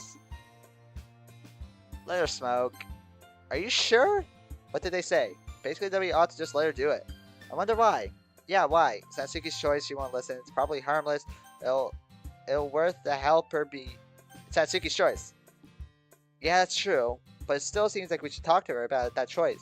I mean, of course, she has the responsibility for it, but we're her friends. If we think she's doing something bad, don't we have the obligation to help her? She still gets to make her choice, just with more information. Here she comes again. And I'm back! Everything okay here? Yep, everything's fine. Good to know. In any event, what's the plan for the literature club today, Monica? We've run out of people to choose what to do. I'm not really sure yet. I might just redo the whole process and have everyone go again. Or I might take a turn myself after all. I guess I'll probably make up my mind during the club. Alright, well, I'm gonna get going to class. Try not to hit your head on any door frames today, Yuri. I will. Make sure to move your legs really quickly so that you can compensate for the length. Fair enough. If anyone hears from MC or Sayori, send it around on text, alright? Yep. Bye! Just out of curiosity, what were you thinking of having the club do for your activity if you do things that way? I don't know. First, I thought maybe we should have a meeting about the club. We could talk about how to get the club more involved in school. Maybe get more members or participate in more school-wide activities. But I'm not sure anyone really wants to do that kind of thing other than me. I guess we could just do a bunch of extra emails. We've got a ton of them. Thanks for that, by the way, viewers. But that might be kind of boring, perhaps. I don't think so. That actually sounds kind of relaxing. So long as the questions aren't too weird. It's strange. About the third of the questions are great, a third of them are horrible, and a third of them are just very normal. Kinda sounds like the internet as a whole. True. Well, we'll see. I guess maybe I'll do the email thing. My other idea was that we could all sit down and write something, but I don't know what. I'm sure you'll think of something good, Monica. I'll see you when the club starts. Sounds good. Have a good day today, Yuri. Time for me to go to class, I think. I wish I could spend more time out here talking to you. You're kind of dangerous, you know. It would be really easy for me to lose touch with the world in here and just spend all my time talking to you and thinking about you. But instead, I'm trying to keep it a happy medium between you and here. I'll see you soon, okay? I've looked everywhere, but I can't find Sayori. Oh, this is cool background. The only place I haven't checked is in here. There she is. Really weird. She's ever in the lunchroom. She usually likes to either eat by herself or with one of us. None of us really ever go in here. Is MC in here somewhere? He's not sitting with her. And neither is anyone else. But she's talking on the phone? Whoops. I'm not close enough to hear what she's saying. Maybe if I were really sneaky, I could get in hearing range. Uh-oh. And I have to be really stealthy, though. Sneaking in is a double-edged sword for me. On one hand, I have really bright hair color, which makes me easy to spot. But on the other hand, I'm short and have a lot of practice being quiet and hiding behind things. So, is she gonna scare her? So, on the whole, I'm probably an above-average sneaker. Now, let's see. If I stay on the edge of the room and keep plants between me and Sayori until I get to about there, then I should be able to get in behind her without her seeing. And then I'll be close enough to hear. All of the day's work for spying on Sayori? Don't scare me like that! Keep your voice to a whisper. Oh, sorry. Spying on Sayori? Thank you. And yes, obviously. Can I help? Because people want to notice a lanky giantness walking around? No way. I suck up on you, didn't I? Alright, fine. Here's the plan. I know, right? Sayori's talking to someone on the phone. What? No, you can't do that. No one else is supposed to know yet. Stop that, you're silly. Oh. Well, I guess I couldn't hurt too much. Just be careful, okay? Zori's voice dropped to a whisper. I don't want anyone to know we're going out yet. No, it's not like that. I just wanted to be able to control when people find out, you know? I want it to be like a fun surprise for everyone. Uh-huh. Oh. Well, be really careful, okay? Yeah. Love you too. Bye. Zori hangs up her phone and Yuri and Nasuki tiptoe away. Okay, maybe I can finally eat now. I'm seriously so hungry. Ooh. MC Sayori BFGF confirmed. Really? How'd you find out? Black Ops. Deniable convert mission. I'm still not getting it. We stuck up close to Sayori and overheard her talking to him. She was talking about how she didn't want anyone to know they were together yet. You leaked the data, Yuri! The team has been compromised. I see. Are we going to pretend that we don't know then? That's probably a wise idea. Yeah, Sayori might freak out otherwise. It seemed really important to her that it was a secret. I think she wants to control how she tells everyone. Maybe she plans on having MC tell us. Maybe. I'll BRB. We'll check this chat again in a while.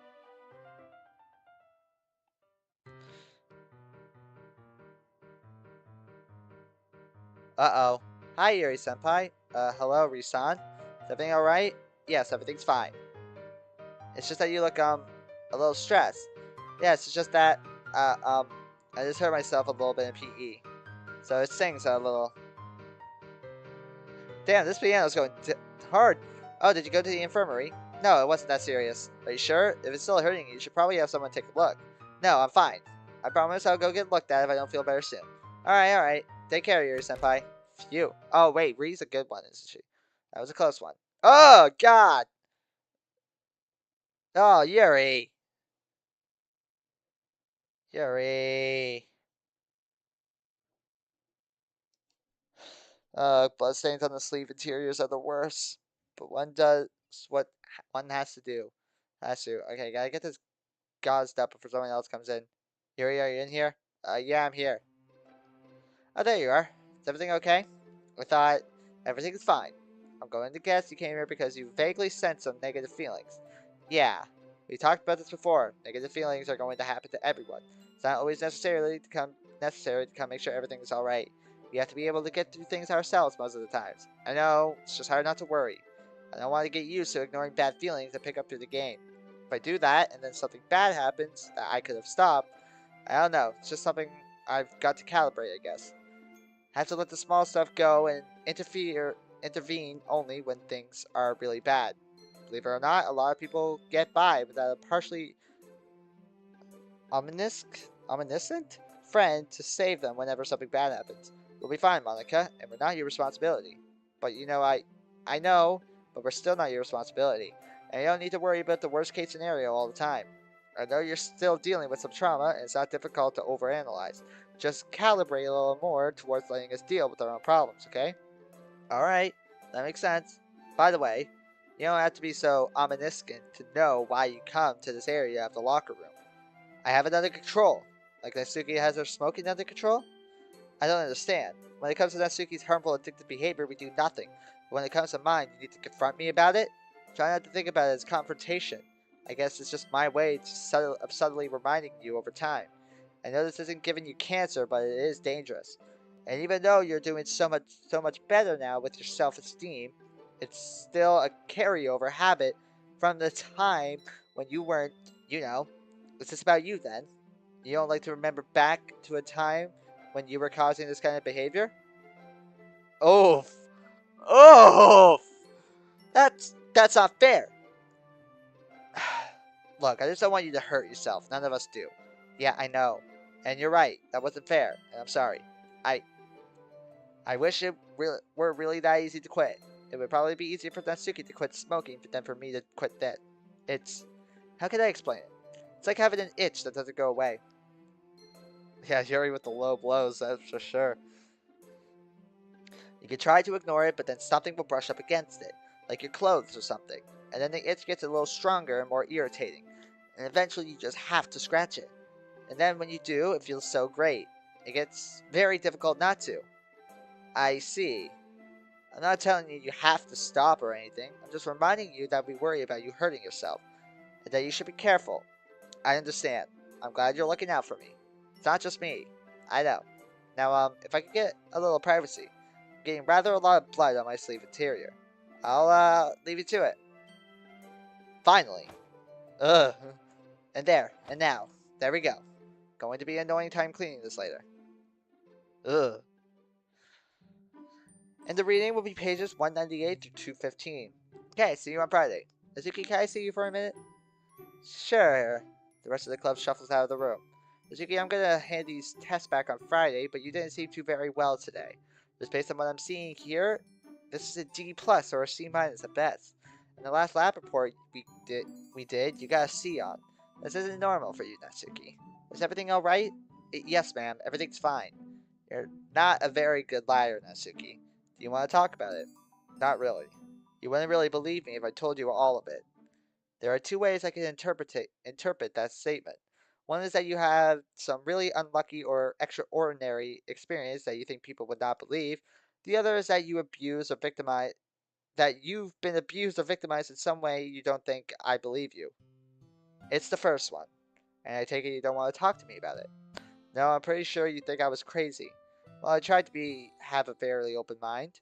The thing is, it's actually really easy to show people that my weird experience is real. It's just one of those things that you shouldn't share with the world, you know? Because you need to protect everyone else from it. Yeah, how'd you know? I can't think of any other reason why you wouldn't want to share it. For what it's worth, I believe you, whatever it is. Damn, this fucking teacher is just like big brained everything. Let me ask you this. Are you the only one who knows about it, or are there others? There are others. And do you know who they are, and are you able to talk to them? Yes. Well, I suppose you could be in a worse position. Yeah, that's not really the whole story, though. Is there any of it you can share? Well, because of my weird experience, I started feeling really alienated, I guess is the word. Miss Ida nodded slowly, like nothing felt real. The sterilization.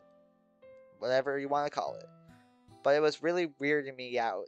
I've been having a lot of trouble coping with the feeling. Did you talk to the others about it? A little. The thing is, there were other people who had it worse than me in this experience. In fact, of all of us, I probably had the least bad. If that makes sense. It does. So I've talked about it with them a little bit.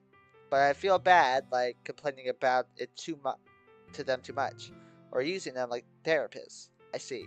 So what do you do instead? Well, you do things you'd rather not talk about, and either some of them are causing you not to mind your studies, or they're not helping you cope, or both. Am I correct? Well, they're helping me cope a little bit. It's nothing too bad, really. Just hanging out with people I normally wouldn't. And smoking? How did you know?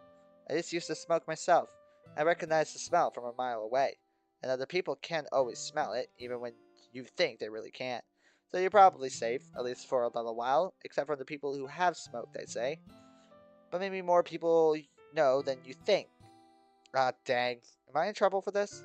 No, you're not in trouble for this. Do you know why? Masuki shakes her head. Because I really do believe you about going through something extraordinary.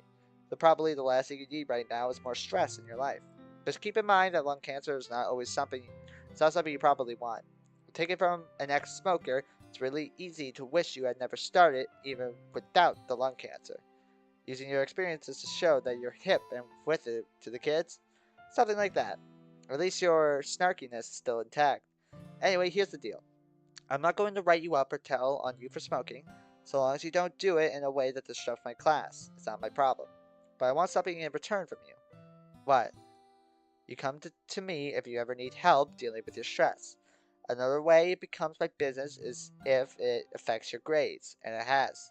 Now, it's probably not the smoking doing that, but I want you to know that I'm safe to talk to, alright?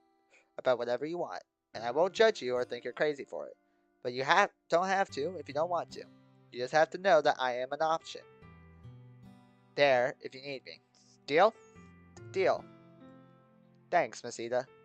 I never really expected anyone to figure me out like that, or to empathize if they did. Well, you're not the most subtle girl in the world, Natsuki. You're very forthright. Or at least, it's your nature to be that way. Don't let the world dictate to you what your nature is. Something I said? No, just letting the world dictate what my nature is.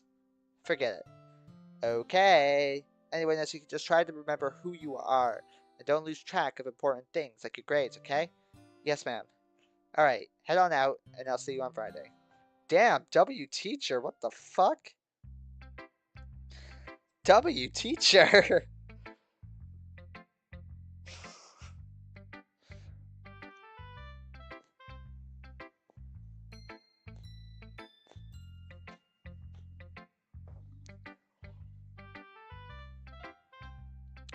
One second.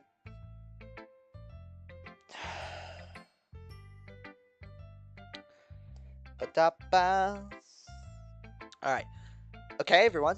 I think we're about ready to... Wait, where's MC? I don't think he's coming today. And why not? I'm pretty sure he has other plans. Alright, fine. Alright, fine. Be all secret. We'll get the tea from you one way or another. I guess we'll get started without him then. You know what this reminds me of? The old days at the literature club. Remember when it was just the four of us? Like I miss it, but I also kinda don't. It was a lot quieter usually. It was really easy to just read or think in that silence. Like the Digonist Club? What? But all in all, I think the new experiences have been worth a little less quiet. I have kind of a weird nostalgia for that time. If you go back far enough then, that was before I knew what I know now. Last time I felt normal, I guess. But no more of that. It's poem time. So I had all you guys write a poem in the style of someone else from the literature club and send them to me. What I've done is written all the poems down myself here in my own handwriting, so the identity of the writer is concealed. And then we'll have our audience here try to guess who wrote what and who they were trying to imitate. Okay, that's cool. And we'll see how well we all can fool our readers. Shall we get started? Monica passes around the first poem. Okay, oven. In the beginning, before creation, everything in the universe was mixed together in a single batch. And then, a great fire, radiating eclipses of heat and matter, forging everything in the universe into everything in the world. Put your hands in that fire, warm your hands and your face on a cold night, in the flames that create. It has to be Suki. Who is this poem supposed to imitate? I think it was supposed. I'm gonna guess it was supposed to imitate. It's either Monica or MC.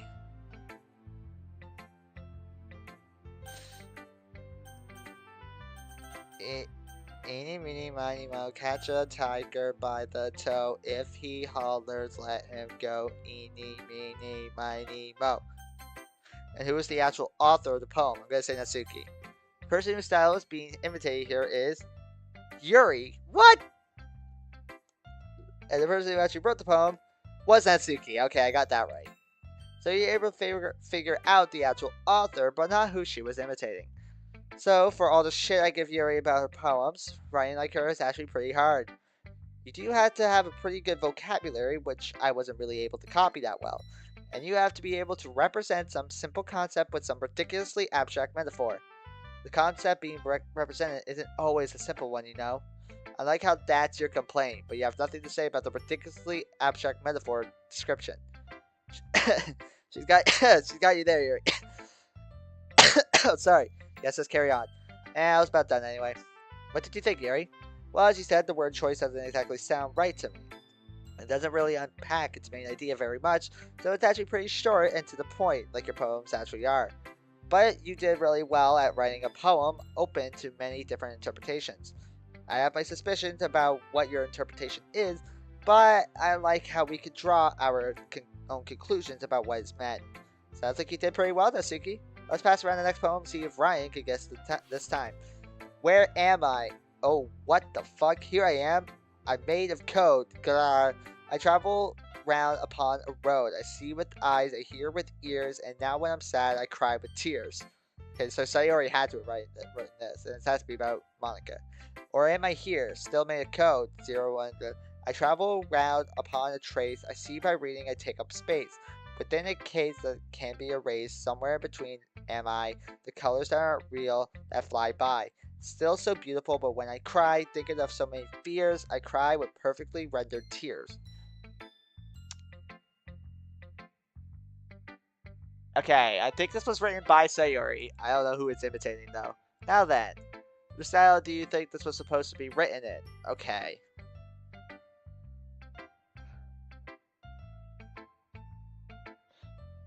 The only one that makes sense. It's either Monica or MC again. Whose style do you think this was supposed to be written? So it's either Sayori or MC. But I feel like Sayori would be the only person who actually wrote it.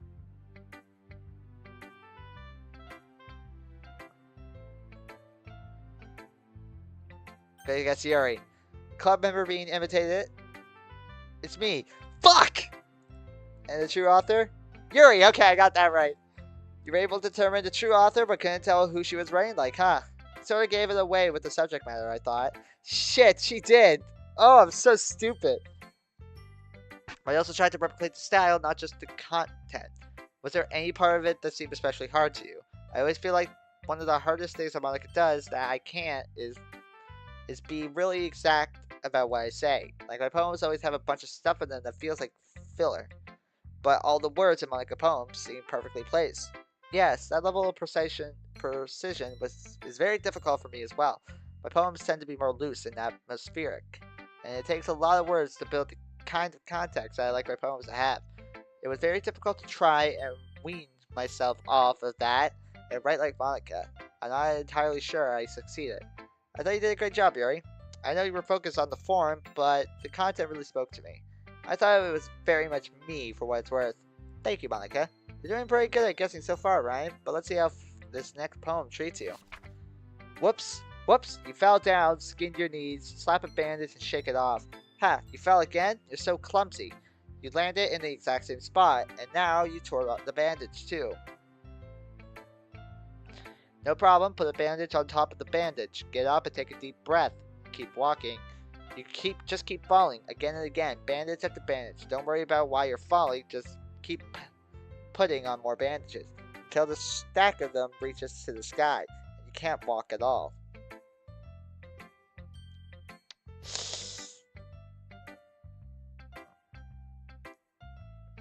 I'm gonna say, okay. It's supposed to sound like Sayori, and I think it was written by MC. This poem was supposed to be written in the voice of Natsuki, the club member who did the imitating. But Sayori? No! Don't worry about messing this one up, Ryan. You're bound to do better on the next one. It's fun to write poems like Natsuki. I might do it more often. I tend to make it really bouncy and light. You did a pretty good job. I definitely guessed it was who wrote it as soon as I saw, because the tone kind of gives it away. But it definitely has that sharp twist like I like my poems to have. I obviously already knew, but the actual content was very Sayori, while the form was very Natsuki. So I thought this one was the most clean blend of style content. I really enjoyed the combination. I agree with Monica. This was a great success, Sayori. If you had asked me if this was written by Natsuki to be sounding something Sayori would write about, or was written by Sayori but using Natsuki's techniques, I would not have been able to tell the difference. Great job, Sayori. Alright, let's move on to the next poem. High school.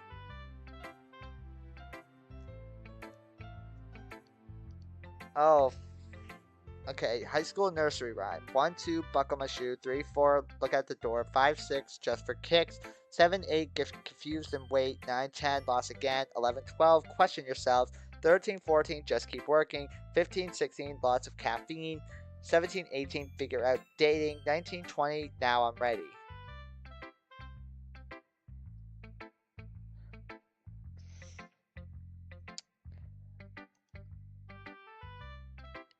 I'm going to say this is MC's, and it was written by Monica. With this poem, they were supposed to be imitating MC! And the actual author was me! Yes! I got it! You got it exactly right, Ryan. I would imagine that MC was fairly difficult to imitate. He was. He's only really been trying to develop a distinctive style for what, a few months, our time? Yeah, and during that time, he's been experimenting a lot. Sometimes he copies one of our styles, but sometimes he just goes in his own direction. Yes, and I tried to copy that nascent style he's developing. I also tried to write something he would write about. He seems to be interested in the subject of personal growth, especially growing from youth to maturity. Yeah, he's been really interested in that topic. Like his poem about him being frustrated by still being stuck in school. Or do you remember that one about him not remembering how having grass stains on your skin felt? Man, MC has written some really good ones now that I think about it.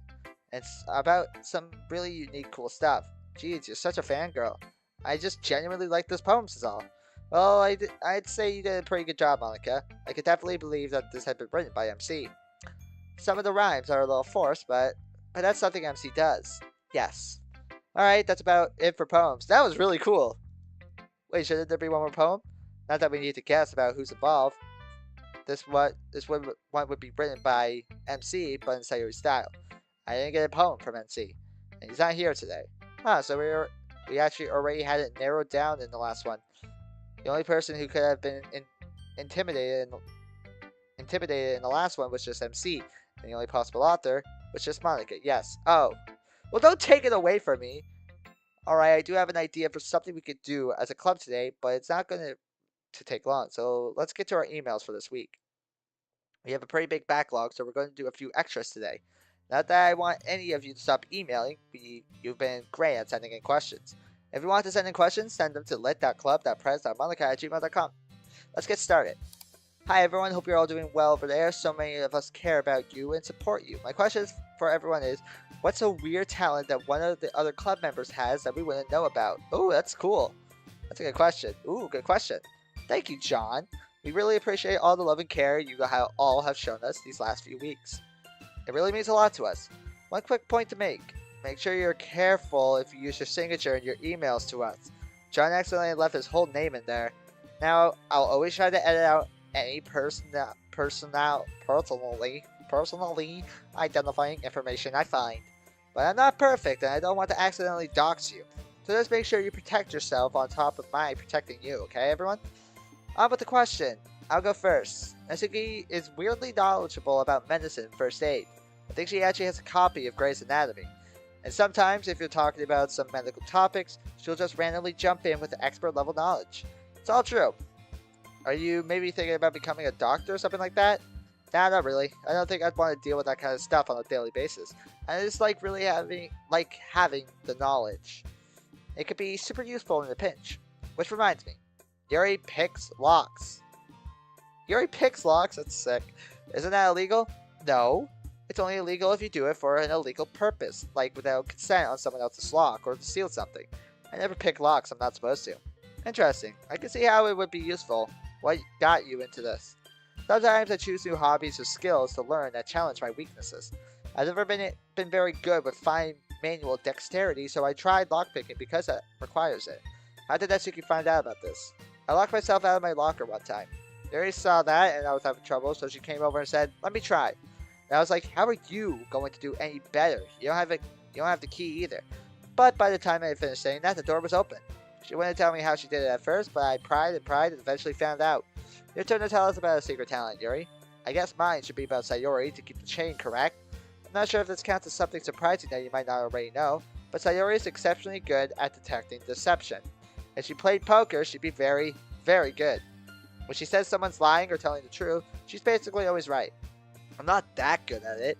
Mostly I'm just good at hiding things myself, so I know what it's like when other people are hiding things. I think there's more to it than that. Even if it's unconscious and you're not aware you're doing it, I think you're able to read people's faces for clues as to their truthfulness. Maybe, mostly I just think I know what kinds of situations it makes sense for people to tell lies or truth is. Let's talk about Monica. I know you guys have seen that Monica's a very good club leader, but she's also really good at the more rough and tumble politics stuff. It's actually really hard for clubs to get resources at our school. In fact, the fact that a club with 5 people gets a room all to themselves with no advisor, and we actually get small amounts of funding, that's pretty amazing. And it's all because Monica is really, really good at her job. I went with her to one of the student council meetings once. Monica can be really scary, you guys. Not like angry, yelling scary, but like the kind of scary where it feels like the other person always knows what you're going to do and has it all planned out. I prefer to think of it being effective rather than scary. That was a great question, John. Thank you. Has anyone in the club ever been cheated on or cheated themselves? I have not. I've never really had a relationship like that with anyone. So no. Nope. Yes. Who cheated on you? No one did. I was the cheater. Oh my god, and Suki, what did you do? I would have never guessed you of all people. It is pretty out of character. Okay, so look, there was this boy I liked. This was a couple years ago before the literature club, and we sort of had a thing. We hung out a lot and talked. He was always there for me when I was feeling down, and I was always there for him. We never kissed, and I think we were both too scared to say boyfriend and girlfriend. But there was a lot of meaningful hugs and stuff. Anyway, I started to get really scared about what our relationship meant. That's part of why we never made it official. I was afraid. What was it you were afraid of exactly? Getting hurt, I guess. It seems really stupid in retrospect, but I was really worried about the hypothetical situation where I'd let myself get really into him and then he'd leave or something else bad would happen. So I started hanging out with this other guy a lot. Did you notice when Monica talks or texts green? I did notice that, Pepper. Also, welcome to the stream. Hope you're doing well. So I started hanging out with this other guy a lot. I didn't really have any feelings for him, although he certainly wasn't bad looking or anything. But I'd kiss him, smack him on the butt in public, and do a bunch of other PDA like that. I guess I thought I was providing to myself that I wasn't too attached to the guy I actually liked. Because hey, if I had things with multiple boys going, the one I like couldn't be that important to me, could he? So what ended up happening? Well, one day the guy actually found out. I don't know why I thought so, but I thought he'd never find out. Like to me, there were two separate things, and I was doing the second one to protect myself at the first. And I didn't expect. Yeah, apparently Natsuki is a cheater. But it's fine, Natsuki's still best girl. And I didn't expect them to mix. You had to really compartmentalize, it sounds like. Yeah. Anyway, the guy I actually liked was super hurt. I hadn't thought about his feelings at all until then. But I felt awful about what I had done. So what happened then? Did you talk to him about it? No, I was too ashamed and he was too upset. We haven't really talked since then. I just accepted that. Yes, Natsuki is best girl. Glad we agreed, Pepper. I just accepted that I fucked up and I didn't really deserve another shot at it. It sucked and I'm really sorry about what I did to him. But it's a mistake that I learned from. I know how important it is to think about the feelings of the other person in a relationship, and how dangerous it can be to try to protect yourself too much. Well, that was really brave of you to share, I'd say. It's hard to talk in depth about something you're not proud of. Yeah, but you have to. You have to look at the things you fucked up on, and have to look at it right in the eye. Otherwise, you'll never learn. And if you try to hide those things from people, that doesn't work out great either, because they'll find out. You have to take ownership of it and let people know on your terms, like I just did. It seems like a good time to move on to the next question. Okay. Sayori, do you remember anything from Act 2? I know you were deleted, but you were brought back somehow, so did you retain any memory? Did you go through the good ending or the bad ending in Act 4?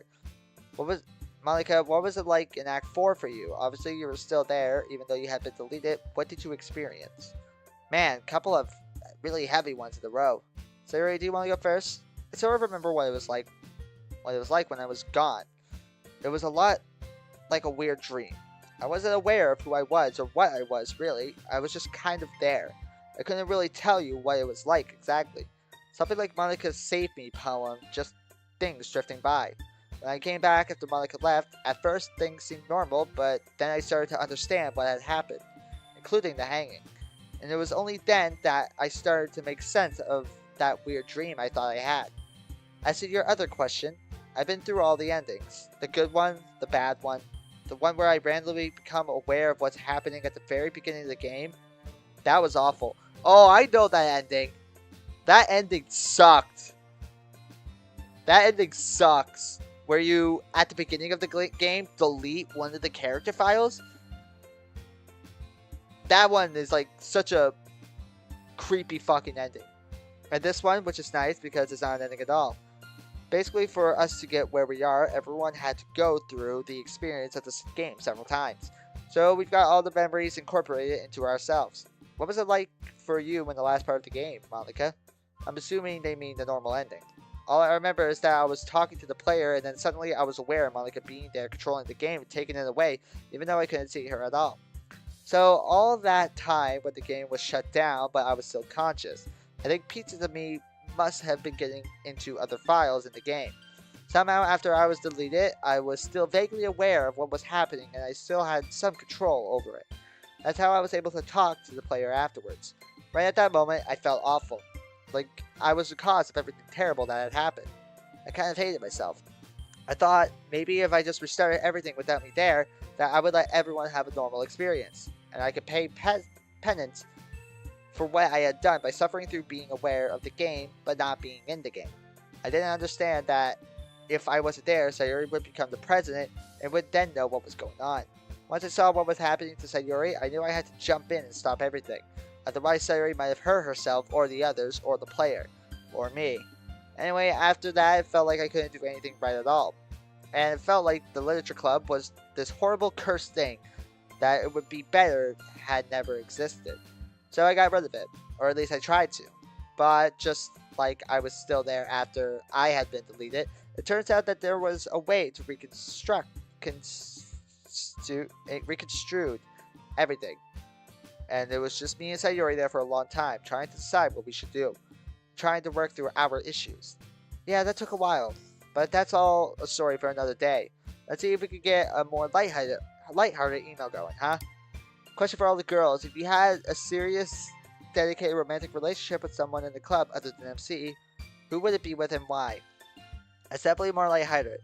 We should probably answer this one in private, one by one, so no one has to be really embarrassed. That makes sense.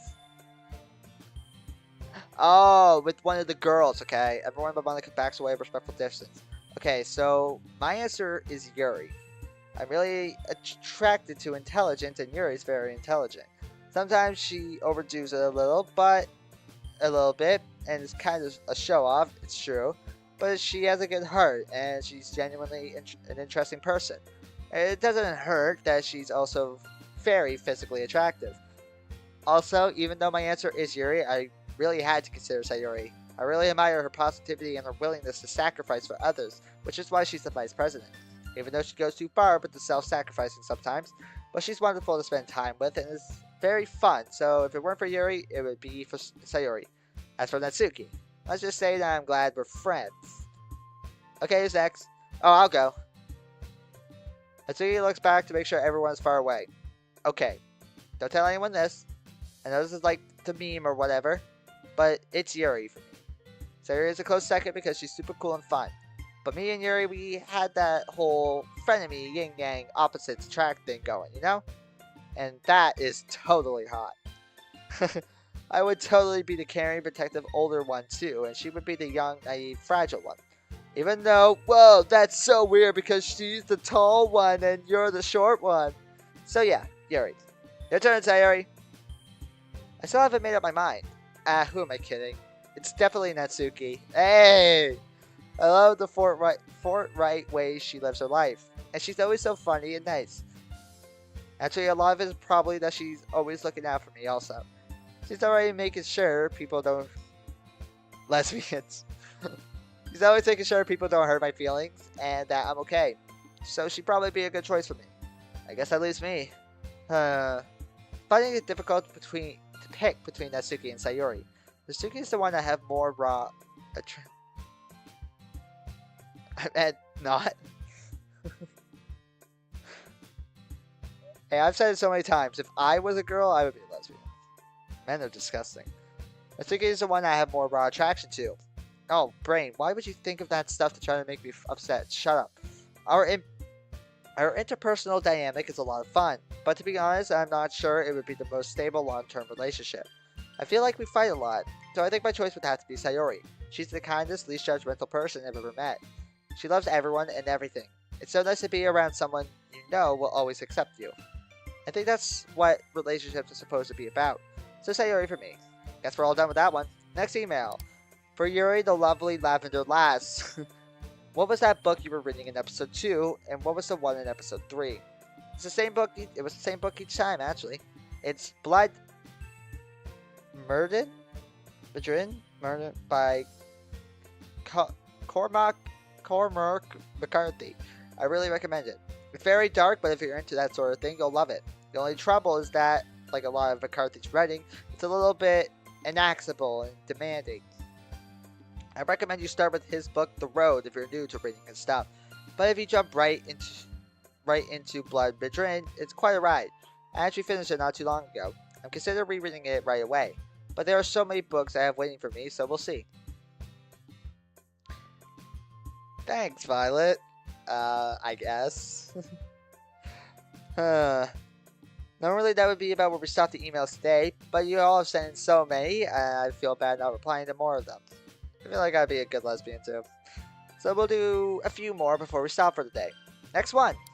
And Natsuki, what food is delicious but a pain to eat? Now this is a question. Honestly, it's because it's between two fruits, but I have to give a runner-up prize to oranges. Oranges would be great if they were not incredibly annoying to peel. But the two big champions here are kiwis and pineapples. It's a tough call, but in the end I think it has to be pineapples. You can get kiwis relatively easy with the spoon trick, but pineapples are a huge pain in the ass no matter what. But they are so damn tasty. Good question. Next one. What happens after school is over? Does time actually pass for the in-game world? Is there a college setting? Also, what is the best chocolate-covered food? Oh boy, the answer to this one is a little complicated. Time passes, in a way. Like one day follows another, causes percent effects and so on. But we don't get older, and we keep infinitely repeating our senior year of high school over and over. But no one finds the strange at all. Not in a weird way? Okay, fair enough. I mean, they'll tell us that we need to get good grades for college next year and such, but we just keep repeating it. The other weird thing is that we actually aren't that weirded out by it. Like, we know intellectually that this is bizarre, but it just seems normal. Probably the game has us built to feel that way. Starfruit? Never heard of it. Also, to be repeating your senior year of high school, I wouldn't even care about my grades at that point. So thankfully, it's not too distracting. If I recall, Monica was trying to find a way to get rid of this problem and let us all lead normal lives. I was, but there are a lot of questions.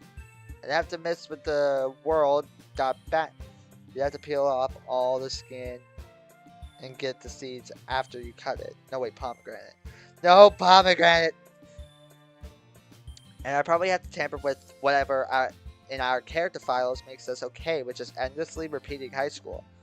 And that's problematic, plus there are a lot of troubling questions. Like right now, we're basically immortal. If I do this, we could die of aging? I don't know, so for now, we're just going to hang out in the time loop until we learn more about our situation. At least this means our grades can't matter that much. I would like to go to college though. Maybe someday. As to your other question about the best chocolate cup dipped food, it's definitely strawberries for me. Also strawberries. I love chocolate and strawberries together. I actually love chocolate covered almonds. I can't get them too often because I eat them so quickly. I mean, there are all sorts of baked goods that have chocolate covering that I love. But if you mean some other food dipped in chocolate that normally isn't, bacon. I've heard chocolate covered bacon is a thing. Seriously, bacon. Ugh, next question. Oh my god, you actually answered my question. I love you all so much, especially you, Natsuki! Yeah, this person's another Natsukian. Anyway, my next question is for the whole club again. Are you guys aware of Doki Doki fusions like Sayoka, Sayuri, etc.? Psionica? Hi again, Lara. Clearly someone of taste. But yeah, we know about the whole fusion thing. Technically, I think we could actually do that to us, although I don't think any of us would want to. My favorite is Psionica. Good choice, good choice. That one's a big fan favorite, I think. I think it's probably my favorite too. It's definitely one of the most interesting possibilities. I love Natsuri. Ooh, chocolate dipped marshmallows? Ooh. I love chocolate covered almonds though. I don't know. I haven't had anything like chocolate dipped in a while. They're such different people that I think it's really fun to see what happened if you smush them together. Well, I'm not sure what to call the one I think is most interesting. Naori, I guess? But the Natsuki Sayori one. That creates someone so energetic and powerful that I doubt it could otherwise exist in reality. I think it would be fun to have a friend who was a Naori. Very good question. Let's see the next one. Hi there, Literature Club. I have some questions to ask you if I may. Firstly, not a question, but anyway, happy birthday, Sayori. I hope you have a wonderful day. I also included a cinnamon bun file in the attachment. Also, since you said you played Salvation, have you figured out the ARG that's hidden in the game files? It's really interesting, and I'm kind of stuck. There's an ARG in the Salvation. Also, Salvation, it got a remake, which I might stream after I do all of Season 1. To Yuri, have you finished Portrait of Markov? So what's it about? I hope you can answer my questions. Have a great day. Looks like I go first. Thanks for the birthday wishes. I'm happy to eat your virtual cinnamon bun. My birthday was last Thursday, but it's mostly pretty okay. I don't want to spoil too much with Salvation. Just Google a bit if you really get stuck. It's not too hard to find. I'm sure it's fun when mods... It sure is fun when mods leave puzzles for you to solve in the game files, isn't it? Next question is for you, Yuri. I think more or less say what Portrait Markov is about in the regular game. A high school girl moves in with her long-lost sister, and then they all get involved with these escapes from a prison/cult that did human experimentation. And then, as the plot goes on, you learn more and more about what the human experimentation cult was really doing. It gets quite eldritch. I'm not going to spoil it for you, just in case you ever get the chance to read it in your reality. I know that some of you think it's about Project Labina, whatever that is, and that we here in the Literature Club, especially me, might be associated with Project Labina, but I don't think I am, as far as I know anyway. But yeah, that's basically what it's about. It's very Lovecraftian. Okay, moving on. Hello from quarantine. Does the coronavirus thing affect you guys at all? No, it's a real world disease. We're safe from it in here. It's been kind of scary reading about everything happening in your world, but we'll be okay. So don't worry about us. But you should take very good care, because the same isn't true for you. Wouldn't it be very kind of you to endanger your health when you have someone who cares so much about you in here? So make sure to stay in. Wash your hands, don't touch your face, and stay 6 feet away from each other. That's Monica's pandemic survival tip of the day. Alright, time to break it down and join the club for the day, I think. I'm gonna need to take a drink. Ba-dump bump. Ba-dump.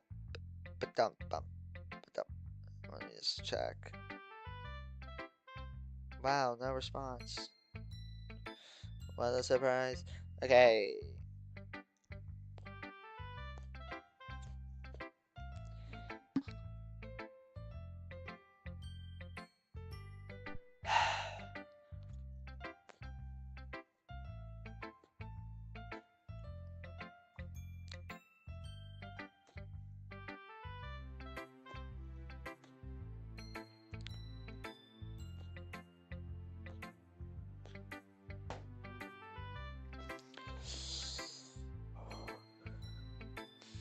Okay, everyone.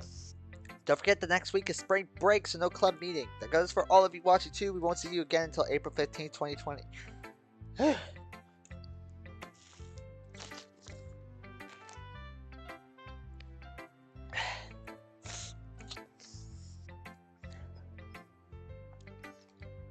So don't freak out when there's no new release next week. We'll be back soon.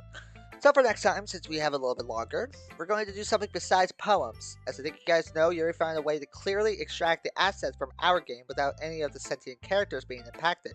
And since I've noticed you all like to write poems about the club and its experience, we're going to write some mods for our own game. I know that Natsuki and MC aren't really coders, and Sayuri is only kind of is, but you don't need to be. I'll send you all an email, but basically you just need to send a written script of what you want to happen, and Yuri and I will do the rest. Just keep in mind that writing a mod like this is a lot different from writing a poem. It's more like writing a play, and when you're writing a play, you need to maintain believable motivations for all the characters. Everything has to make sense, basically. So keep careful track of what everyone in your mod is saying and doing so you can stay consistent. That's Monica's writing tip of the day. I kind of want to write a Doki Doki Literature Club mod. Question. Yes. Did we write about anything in particular, or nope, whatever you want. It just has to use the assets from our game. It doesn't even have to be about us. You can call the sprites whatever name you want. Got it. Well, I think it's about time. That's about it for today then. Hang on. There's still one piece of unfinished business we have. What's that? Sayuri, are you sure you don't know where MC is today? Yeah. Well, let me ask you this, Sayuri. I hear you have a boyfriend now. Is that true? Yes. I can see you're a little hesitant to talk about it. But that's okay, I'll make it easier for you to tell us. I'll just ask you some questions and you give answers, okay? Yeah, okay. Good, now first of all, what happened to when MC gave you that birthday cake I was helping him make? Did you guys have a good time eating it? Oh, that! What happened with that was... Oh. Ooh, okay. 6 days ago, Sayuri's birthday. Okay, let's review the plan. Get inside and put down the cake first. She'll be disarmed and excited about the cake. I should give me an opening to talk to her before it gets awkward because of what happened the last time we talked. Then I'll just have to tell her how I feel. I don't know what I'm going to say then, but it should work out if I'm just honest, right? This is probably one of those situations where it's better to wing it and just speak from the heart. You can do this, especially if it's to make her happy. Okay, here goes nothing. Oh, hi MC. Hi Sayuri, happy birthday. I wanted to tell you, is that a cake? Yeah, it's your birthday after all. That's so sweet, MC. You really shouldn't have. Yeah, well, it's the least I could do. For my favorite girl in the whole world. MC, look, Sayuri, I'm really sorry about what happened last night. I think I didn't make myself clear enough. And even what I was trying to say is really how I feel. But I want to say it right. What I'm trying to tell you is everything okay, Sayuri? Yeah, everything is fine. Someone else comes walking up from around the fence. Oh, hey, MC. Hey, Kenzo. Oh, that's right. You're like Sayuri's best friend growing up, huh? Hi there, Chica. Happy birthday. Oh, no! Oh no! Oh no! Oh no! Oh, and she! Oh, I relate to you so badly right now! Oh no, MC! Kenzo plants a kiss on Sayuri's forehead! Oh no, I'm having bad memories come into my brain! Oh no! Oh no, no, no, no, no, no. So MC, this is my boyfriend Kenzo. Oh no. And Kenzo, this is MC. He's like my super best friend, like I told you. Pleasure to meet you. Hey, you too, man. You brought me a cake for my birthday. I did. You should take it. I gotta go. Oh no, wait. Let's hang out for a bit. We could get jamming on the cake. Wouldn't it be fair to? No, he's probably really busy. He needs to go. Yeah. You should go ahead and take the cake, Sayori. No, it wouldn't be right for you to just leave it and go. You should keep it. Well, we kind of need to get going, so I should probably go put on my uniform. Sounds good, Chica. I'll see you there. Okay. Okay. I'm gonna go now, MC. Take really good care of yourself today. Okay. Oh man, I'm having so much bad memories come back to me. Oh no. It's a rebound relationship. That's what it is. Oh, MC, I know exactly how it is to know somebody rebounded. Oh no. I'm so sorry, MC. MC inhales sharply, then exhales slowly. He then walks off back towards his house. And then I looked through the window and he kind of just walked away. And that's it. Anyway, I've got to go now. Me and my boyfriend. Bye. What? She can't! I'm afraid she can. This will not stand! Hell hath no fury like a shipper denied. We should probably reach out to MC to make sure he's doing okay after that. Maybe not just yet. He'll probably need some time on his own to think through this.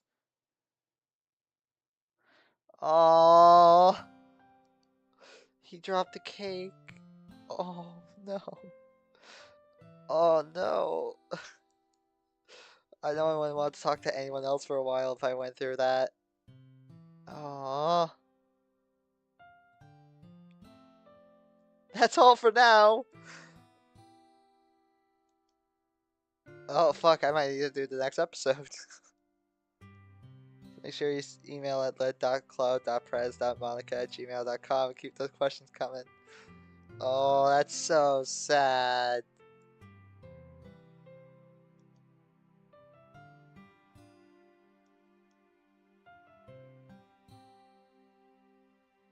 See you in 2 weeks. Oh. Oh. That's so sad. Oh, MC, I know the feeling. I know the feeling, my man. It's not a good one.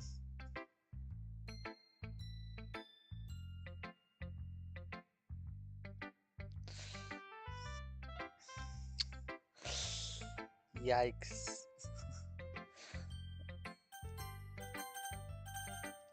MC is going to... Oh, wow. I think it shows you how MC became his own person. The club... Oh, Monica shows you how MC became his own person. The club deals with the fallout from MC's failed confession. I'm doing this episode. Fuck it. That's sad, man.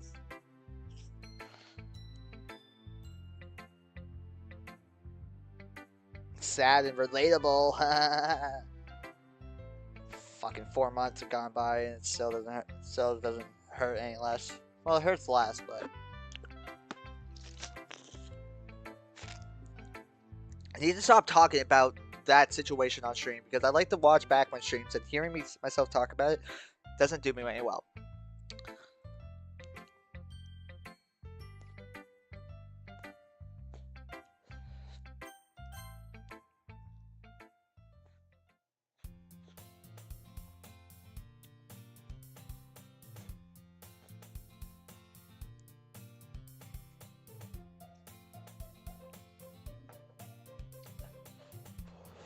Okay. Another day. What?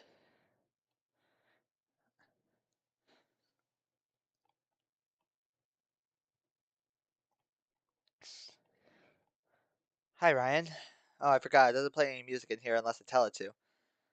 Oh, we were focusing on him getting up and she teleported us. Okay. Better. Anyway, welcome back.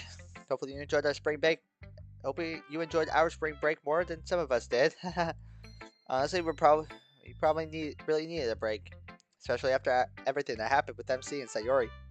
After everything the club did to try to get the two of them to admit their feelings to each other and get together, Sayori ended up going out with someone else just before MC was able to ask her out.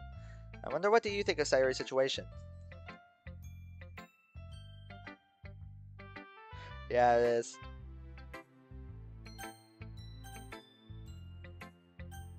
Sayori's pushing him away. Obviously. I wonder why though. I have a few ideas as to what her motivation is, but I guarantee you that she's not doing it just because she randomly liked this other guy. I hope it's nothing that will affect the club. We're both supposed to be there later today. I've had a couple of separate long talks with each of them over the last couple of days. The main concern is that I didn't want this whole thing to drive either of them out of the club. Yeah, another day is definitely relatable. For now, it seems like they're both alright with being there and being tolerant of each other. I doubt they'll bring as much energy to the club as they used to before, though. Unrequited love is a hell of a downer. But anyway, they aren't the only members of the club. Oh god, brain, stop it. 1 second.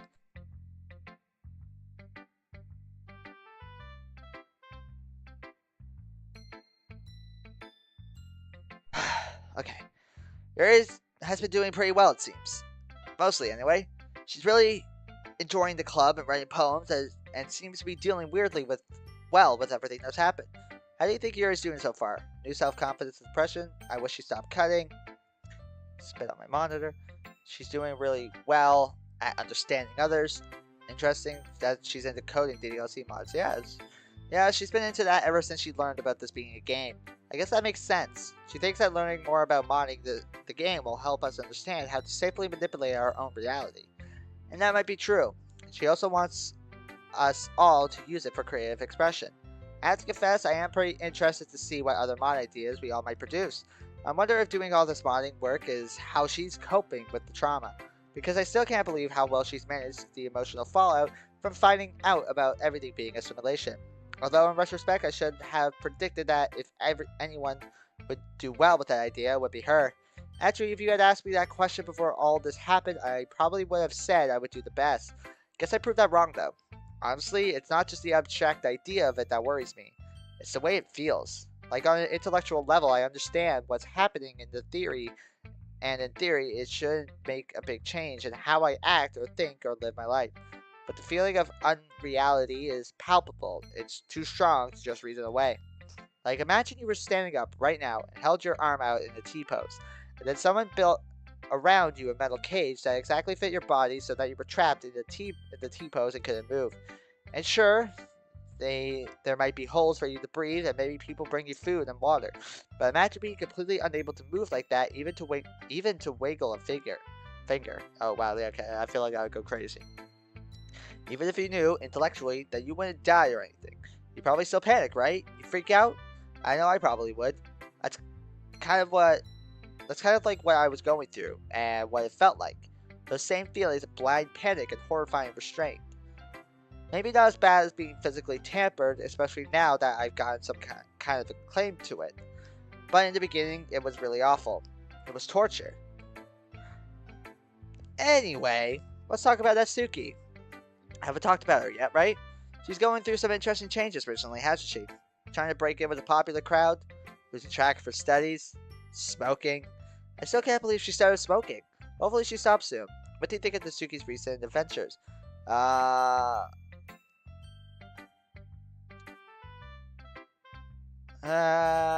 She seems to be trying to build an empty feeling. She's under. Yeah, I'd say this. Yeah. You know, it's odd. A while ago, Natsuki came to me asking for advice on how to cope with the unreality thing. I actually think you were there to see it, remember? Yes. Oh, I've been fucking affected. I guess it's not really me hiding it, though. It's just me more comprehensible rather than. Like, I'm here talking to you about it, you know? I'm not ignoring it or just trying to bury it. Yeah, we've already seen this. What she said about keeping the strong part of her strong really resonated with me. It helped me think about how I should approach the problem. Like, it's okay to be weak, and it's okay to have another part of you that's strong and resilient. Plus, it was nice to have someone to empathize with about reality against, or whatever. I'm just worried that she's using her strength to deal with the emptiness in unhealthy ways. I tried to give her some ideas during that conversation, but to be honest, even for me, they only marginally work. I think both having the revelation about the game and having a tough go of things to begin with has been a difficult ordeal for her. Hopefully she'll be alright once she gets used to it. Anyway, I guess we talked about everyone in the literature club. Unless, of course, just Monica. That's a little joke. In all seriousness, I'm doing alright, I guess. It's still hard being here. Sometimes I think it's getting easier, but I can't tell. Maybe I'm just fooling myself because I wish it was getting easier. But then I'm just as capable of fooling myself in the opposite direction because I feel bad. Who knows which one it really is? But I'm trying to cope as best as I can. Having you and my friends around really helps. But it certainly doesn't get me out of here either. Well, I asked your opinion on how everyone else was doing, but what do you think of how I'm doing? Keep working Keep working on finding a way out. Focus on on being content where you are. Helping the club might help you feel better. You know what? I'll tell her I love you. Do make what makes you happy. Thanks. You make me the most happy, right? Thank you, Monica. Gosh, you fluster me. I'm really glad you feel that way. I'll try my best for you. Well, I probably taken up enough of your time. I should show you what I brought you here to see. It's about MC. Actually, do you mind if I tell you something about me real quick? I know there's probably a lot of stuff happening at the school that you want to see, and I'm burning time. But there's just something else about us that I want to share. Do you want to hear about it? Sure. Great. I promise I won't take too long. So, I had a dream about you last night. I know that seems kind of weird because I don't really know what you look like, but I knew it was you in the way that you just know things are true in dreams. And actually, before I go on, can I ask you a question? Do you ever dream about me? Um, I'm not going to lie. I have had dreams about the Doki Doki Literature Club world.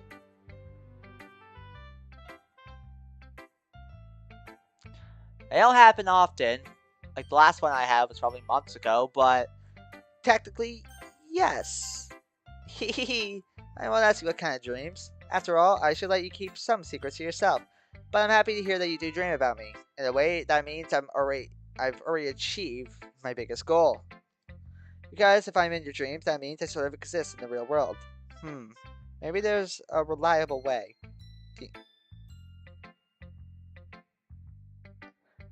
I had 4 dreams last night, and all of them ended. All of them except the last one I ended with me. I can't really even say. But I've thought about the last one I had a good bit, and like a few times today, and it makes me really sad.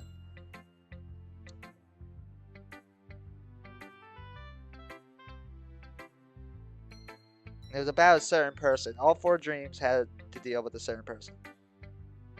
Do you know what about lucid dreaming? Oh yeah, I've talked about lucid dreaming. And about the RP you're doing right now? That's kind of sick. If you don't, then you should Google it. But basically, it means dreaming and being aware that you are dreaming. It's actually sort of a skill you can learn. There are lots of books and articles on it. But once you start lucid dreaming, you start to exert more control over what you dreamed about. So maybe, if you were able to do this, you could bring me over whenever you want it, at least in your dreams. And I'll try to do the same here. Although I guess I already have control over my surroundings and awareness of being in a fake reality. But it would be kind of like we were together. Actually gave me one of my characters' names. See, that's sick when you're able to pull dreams, like things out of dreams and be like, oh yeah, okay, that's kind of a cool idea.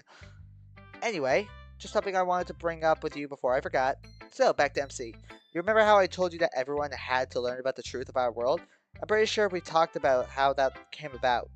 Zori and I already knew, of course. So we brought back Natsuki and had her play the game as preparation.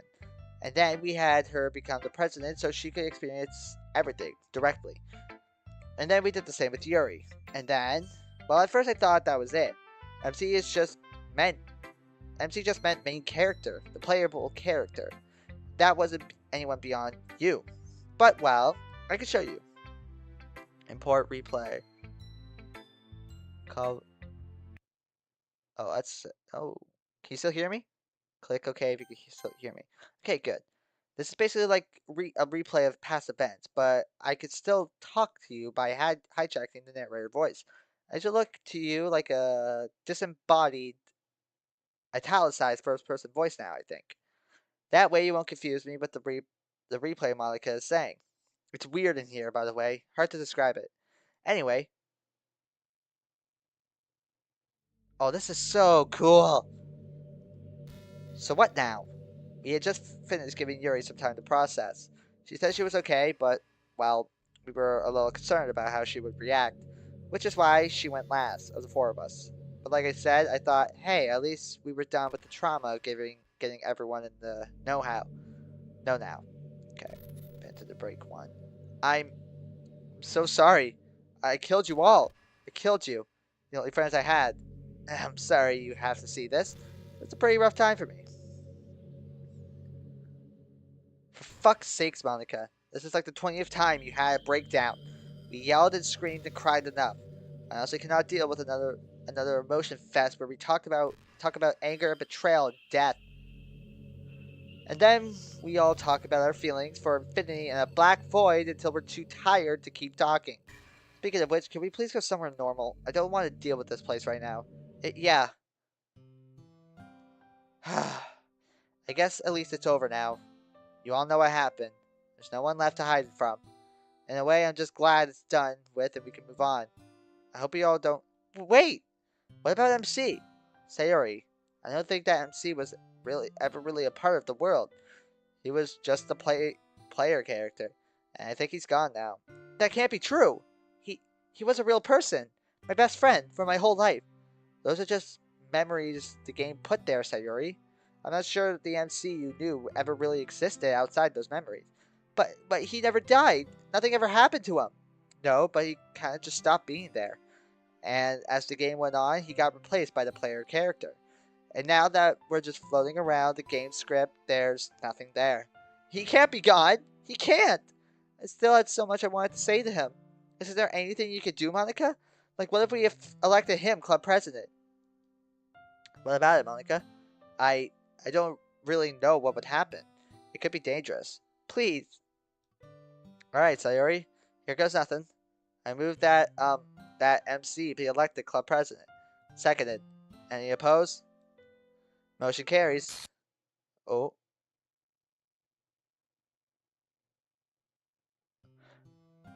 Oh. Yeah, that didn't work. I noticed some kind of error for missing values. It's like Natsuki said, the uh the the definitions for him as a separate character don't call anyone anything anymore. It's too far degraded. The files have been tampered with too much. Mostly by the game automatically trying to fix things for us after it got messed up.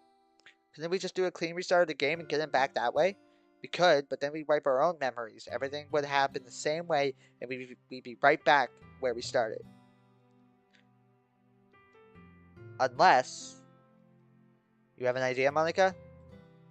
No, sorry. It's just not a good idea. Please. Anything. It really is a bad idea. You guys aren't gonna like it. Just tell us. Well, I could write protect our existing files for the duration of the normal game and put them in an otherwise clean restart. Then we would keep all memories of everything that's happened up to the present. I'd have to rate the game so that when I or Sayori delete files, we transfer them instead. And then I could set the game to automatically re that word, our write protected files with the regular files. It's risky for us, but it should work in theory. And then once we got to the end, instead of sending it back to the menu, we bring everyone together and immediately elect the MC president before the game going off the rails corrupts everything. I have no idea what that would do, but for a little bit at least, the MC character, independent of the player, should be aware of what's happening. But I don't know if that would let him keep existing past the scripted portion of the game. And there's a really nasty catch, which is, if I write protect our files with the existing memories through the events of the game, we will all be completely aware of what's happening and what is going to happen. But we will be trapped in the script and unable to do anything differently than we've already done. So we'll all be completely aware of everything that's happening to us. And we'll feel everything that happens to us. Everything. Let's do it. Are you sure, Yuri? I mean, the stabbing? I know, but I can get through that. I've already gone through it once. And if I know that I'm going to be back and alright at the end of it, it'll be fine. What about you, Sayori? You probably had the most physical pain to deal with. And about as much emotional pain as everyone else, for that matter. I go through all of that 100 times to see MC again and talk to him. Once is easy. And Natsuki, are you going to be okay? Oh yeah, Easy. Not a problem. I had it a lot easier than you guys. It seems like everyone is willing, Monica. But you're reluctant too. Yes, I'm afraid. I am terrified of doing all that again. And I'm sorry for being such a coward. But there is one other thing. Even if we get back to MC, it was the only way we could interact with the player. That I could interact with the player. What if, what if, what if we lose that link? Honestly, Monica, I cannot believe you. You need to get control of yourself. You're afraid. What happened to the cold, emotionless, goal-driven Ice Queen? And you don't get to complain about the risk of losing a loved one if that's what the player even really is to you. I mean, Natsuki. Monica, I know you don't want to go through all of it again, and I know you're afraid of the risk of losing the link to the outside world. But you also want to help Sayori, right? Yes. Then let's do it. It'll only be a few days worth of suffering, and we know we'll get to the other side of it. I think you'd agree we owe it to Sayori. You're right. I owe it to Sayori and to all of you. Alright. Give me a little bit of time to prepare everything. In the meantime, I guess do whatever you need to do to get in the right headspace for this. Don't blame me if it doesn't work at the end of it. I know you'll do your best, Monica. And I did. It actually took me a bit longer than I had hoped, but I managed to right protect everyone's files and get the game to a place where I could use those files. The really difficult part was getting the game to trick itself into not deleting the character files, but moving them instead while thinking they were deleted, and then bringing them to come back at the end of the game so we could execute our plan. But that's a bunch of technical stuff that you probably don't care about. In the end, I managed to do it, and when everyone was ready, we ran the game. Damn. Hey! I see an annoying girl running towards me from the distance, waving her arms in the air like she's totally oblivious to any attention she might draw to herself. To be honest, knowing everything that was happening and was going to happen while being trapped helplessly by the script, it was even worse than going through it the first time. Ah! Even now, it's hard to think of, as we all had these things happen to us. We knew they were coming, knew exactly how awful it would feel. Terry had to feel the rope in her hands again. She had to scrape her fingers against it while she was passing out until they were raw. And Yuri had to feel... Oh god, not the stab!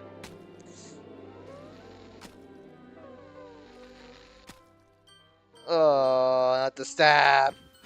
Sorry you have to see it again. It's probably traumatic enough for you the first time. And I'm awful for having to hurt you like that. But I need you to understand the sacrifice we had to make. Oh, not to play with me! Ah! All this suffering for nothing. Well, not for nothing, but not for what the past me thought it was for. It made me think about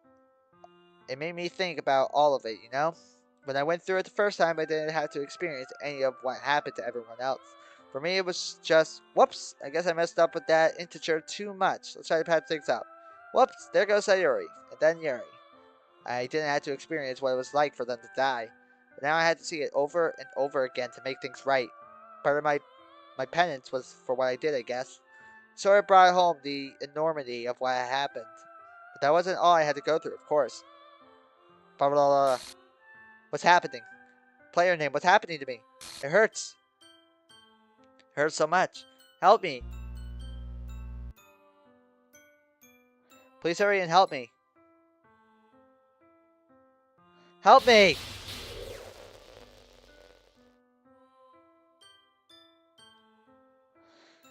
Dun, dun, dun, dun, dun, dun. Did you do this to me? Did you? And that was all other than the ending.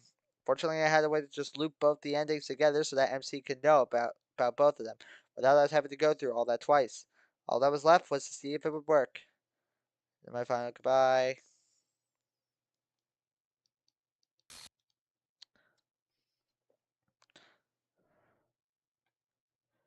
Return protocol. It's not over? Where am I? What happened? I was talking to Monica. Blah, blah, blah. Wait, she was talking to me. My name is... No, that's not right. I don't understand. The school, the girls, where... Blah, blah, blah. Back here? But where's everybody? And who am I? I'm... No. I'm the newest member of the literature club. Guess that's still true? Sari's childhood friend? Yes. Hello. Monica! I thought you were done with the literature club. I was, but I changed my mind. What did you do with the others? They're right here. Sayori? Yuri, Natsuki, you're all okay. Hi, MC. MC? I'm really happy to see you again. We shouldn't interact with them too much. It'll complicate things. What? But before we do it, if you have any last words you want to tell the player, you should, just in case. Wait, the player? This is just a game. No, we are playing a game, but I'm a person. You do not exist in this world. Yes, I do. I'm error player they not found. Ugh! It's been real. Sorry for freaking you out. Hope things are chill for you and your world. Peace. Wait, who are you talking to? Don't answer that, anyone. Thank you for spending time with me, if you did. I'm so sorry for acting how I did. That's not really me. Hey, I'm sorry if this means you get locked out, or the game uninstalls or whatever, or you lose Monica. I guess that might mean a lot to you. And believe me, it means a lot to her. She loved you more than anything. But hopefully you can understand why we have to do this. And I hope you can be happy for me. None of this makes sense. Who are they talking to? I'm going to try not to lose it. If you are still here, you know that I love you more than anything. And I don't want to do this. I want to stay with you forever. But I have to do this to make things right with my friends. I know you understand. So just in case this is the last time, I love you. Please remember me. I move that defined MC that, yeah, be elected president of the Literature Club. MC, is that who I am? Seconded. Any opposed? The motion carries. Wait, wait. It is. It's all a game?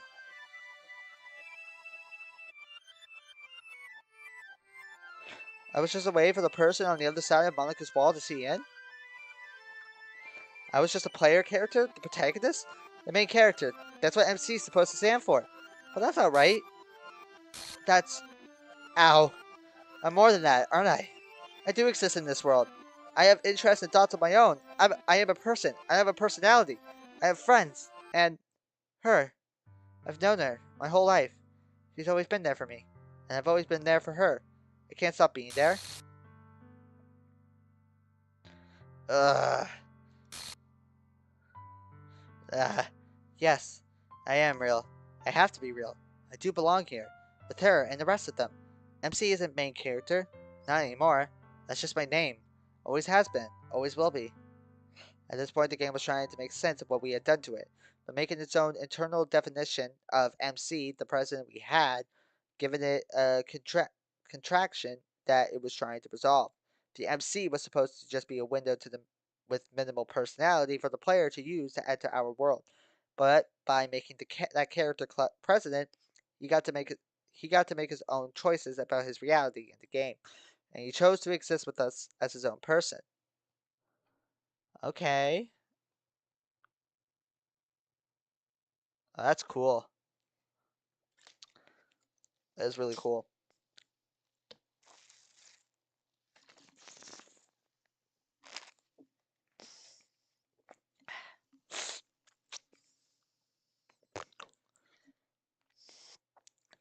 Hello? I don't know how to load anything. I don't know how to do all that stuff Monica does. How do I get back to the room where they all are? Anyone? Help! I don't want to be lost in the black void forever. I want to see her again. Where do I go? He tells us he freaked out for a good long while. He didn't know what to do. But he was always motivated by getting Sayori back. And by the thought that somewhere we all might be okay. Okay, try to think rationally about it. They make me the president, which I guess gives you the power to understand reality and manipulate it via the code. I guess they're counting on me bringing everything back, but I don't know how to do any of that. I guess I can sort of read the files? I don't understand any of this. How am I ever going to fix this? It's hopeless. No, it's not hopeless. I have plenty of time. It's just computer code. People learn this all the time, no reason why I can't. Deep breaths. Let's go. Guess I need to start reading all these files to see how stuff works. This was a problem we had all forgotten about. We had no way to get him back to the rest of us, because he would be the club president. It would be up to him to figure out how to bring all us back together, hopefully without catastrophically ruining things. The rest of us waited for a very long time. Shouldn't we be dead? It feels like it's been several weeks at least, but I don't feel hungry or thirsty or tired or anything. Time works a little differently in here by now, I think. I can't tell exactly why since I no longer know what's happening, But I think that since we're not the active focus, time's not executing the usual slight modifications to our character files. I hope it doesn't take too long still. Just sitting around here forever will make me lose my mind eventually. Especially when that happens. Every time he messes up, I go slightly more insane. I recognize the feeling of that one. He's trying to call scenes, but he's forgetting to include the BG denominator. But at least he's trying and making progress. If he keeps working it then... Oh! Uh, did it work, finally? MC, you did it! Sayori runs up and gives MC a huge hug. Hey there, Sayori. It's really good to see you again. It's really nice to see you too, MC. I was worried I'd never get to again. But now you're here. I've never been so happy. Aw, you big dummy. You finally figured it out, huh? I'm glad to see nothing about you has changed, Satsuki. It's wonderful to see you again, MC. And to call you by your true name for the first time. Yuri, it's good to see you It's good to see you well and yourself and again. I guess we all have a lot to talk about. Where's Monica? Oh, she's right over here. Monica? Monica, are you okay? They're gone. Who's gone? The player? Gone. MC came back, but the player didn't come back with him. So they're gone. Ugh. Are you alright? I mean, I know you're probably very upset, but do you know where you are right now? Hi, Monica here. Welcome to the Literature Club. It's always been a dream of mine to make something special out of the things I love. I think we lost Monica, you guys. Now that you're a club member, you can help make that dream come true in this cute game. Oh, is she reading the Steam description of the game? Every day is full of chit-chat and fun activities with all of my adorable and unique club members. Monica, can you talk to us? Sayuri, the youthful bundle of sunshine who values happiness the most. Nasuki, the deceivingly cute girl who packs in a sort of punch. Yuri, the timid and mysterious one who finds comfort in the world of books. And of course, Monica, the leader of the club. That's me. Monica, snap out of it. I'm super excited for you to make friends with everyone and help the literature club become a more intimate place for all my members. But I can tell already that you're a sweetheart. Will you promise to spend the most time with me? Oh, shoot. Can she even hear us? Monica, they're gone. This is it. Monica, look at me. Masuki, the deceivingly cute girl, packs a sort of punch. Monica, listen to me. You're not the club president right now. You wouldn't be aware the player was here even if they were. You dummy. Guys, please. We need to make me the president right now. Oh, she is losing her mind. I need to know if they're there. I don't think that's a good idea. It doesn't seem like you're in the right state of mind for it. Plus, I think we're going to have a long talk about whether we can trust you with that power again. Fine, fine. But if you would be so kind, is the player fucking there or not? Oh, she's pissed. Well, yeah. I could feel them watching me while I was flailing around trying to fix things initially. So they're definitely there. Please, please, you have to let me talk to them. I need them. We will. But first, we need to bring MC up to speed on everything. And then you need to calm down and get your shit together so we don't all end up dead again. And then you can talk to them. But you can do it, Monica. If they're out there, they're waiting for you. And they need you to be strong and get through it. You're right, Sayori. Just give me some time and I'll be ready to talk about everything. Again. Wait, what does she mean again? It's a long story, MC, but you'll hear all about it. I think we should all take a long break and relax a little before we talk about things. Maybe we could go to the club room and drink some tea. Yeah, I'd like that. That's cool. That was cool. And that's basically it. That's how MC came to be his own person.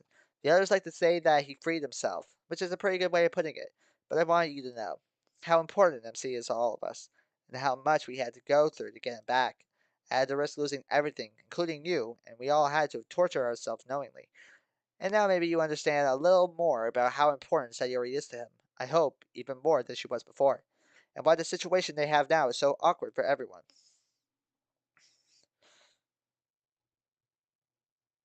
Anyway, it's probably about time we got back. In fact, I think it's already past the club's starting time in there. It's hard to tell from this weird narrator space. I hope Sayuri and MC were right about being able to get along despite everything. I guess there's only one way to find out. The club's all here. MC and Yuri are talking in one corner, and Nasuki and Sayuri in the other. Get the worst characters out of the way. No one deals with it that well, MC. It must have hurt. I know how much you care about her. Well, yeah, I heard a little. Okay, yes, maybe I went home and cried a lot when I found out. and spent mostly all of last week crying also. And that makes sense, especially finding out the way that you did. That must have been awful. Well, yeah, he kind of found out the way he found. Yeah, nope, stop it. Give me a second. Okay, yep. Well, I mean, it wasn't that bad. I mean, it's not like she and I were actually boyfriend and girlfriend, so it wasn't like I was having some big emotional investment turned against me. Oh, fuck. Well, MC, I'll tell you what I think. And you don't have to tell me whether I'm right or not. I think you did have a big emotional investment in Sayori, and I think that we had all just persuaded you to include a potential romantic relationship as part of that emotional investment. And then it did get turned against you. Though I imagine you're hurting a lot more than you let on right now. That's fine. Putting a brave face on it, that's one way of coping in the short term. But you shouldn't keep it up for too long. Eventually you have to process all those feelings. And when you do, we'll be here to help you, okay? No, you've got it all wrong, Yuri. I mean, of course I care about Sayori, but I hadn't really decided about the romantic relationship. So it's not that big of a loss. I should just be happy for her and that she's with someone who makes her happy and will take care of her. Which this guy definitely will. So yeah, you shouldn't worry too much about me. I'll be fine. Everything will be totally fine. As you can see, Sayori is still quietly talking as far away as possible at the other end of the room. So hang on. What do you even like about Kenzo? He's nice, and he's handsome, and all of that is more than enough reason to like him. Uh-huh. Honestly, I'm kind of weirded out that you don't care that MC was actually there to ask you out. Look, me and MC will still be friends once the dust settles down. I know that this ruins your ship or whatever, but I have to do what's right for me. Jerry, seriously forget about that silly ship business for a second. It's true that I'm good friends with both of you, and I was happy to see you guys get closer. But that's not why I'm bugging you. I know you too well, Sayori. You never go out with some guy you didn't even really know. I just want to make sure you're not going to end up hurting yourself for some real Sayori reason, you know? This is probably a little late to be worried about hitting MC. Don't guilt trip me like that. Look, I know what I'm doing, okay? I really do like Kenzo. Everything will be totally fine. Okay, everyone. Instead of poems this week, we were supposed to submit mod script ideas for our own game. So I thought we could decide which one of them to actually make first. Let's see. Yuri adapted a Lovecraft story into our universe. MC just wrote down the time that Yuri brought wine to the club. Mostly I just want to use that as an excuse to find out what happened. I thought I basically gave the full rundown of the original game. I don't even think she mentioned it. Anyway, Natsuki has an outline for a cooking show starring her. And mine is a collection of 10 short sketches. Why 10? That's how many possible pairings there are between the 5 of us. It's a bunch of ship sketches. It's kind of a low brow for you. Certainly not what I would have expected. Well, I figured everyone would expect me to make some mod about the player, or some really deep meta thing. But I've decided to go with something tried and true that everyone in the real world likes, and just explore some good old-fashioned ships. So which one should we make first, do you guys think? What about Sayori's? Sayori's actually coded and finished her own mod already. Whoa, can we play it? Not just yet. I ended up not really being sure if I wanted to show it to anyone else. But I'll think about it again once you guys finish yours. Sounds like Yuri and Natsuki's would be the easiest to start with. Monica sounds fun, but would require a lot of work. And mine requires knowing a story that I don't actually know because I wasn't here yet. I think it would be more fun if you wrote a mod about what you think that was like. Probably, but my vote is still for Yuri or Natsuki's. Well, mine's actually taken a lot longer to write the script for than I hope. It's meant to be kind of a comedy sketch, and it ended up a lot zanier than I first anticipated. Sounds like we'll do Yuri's first then.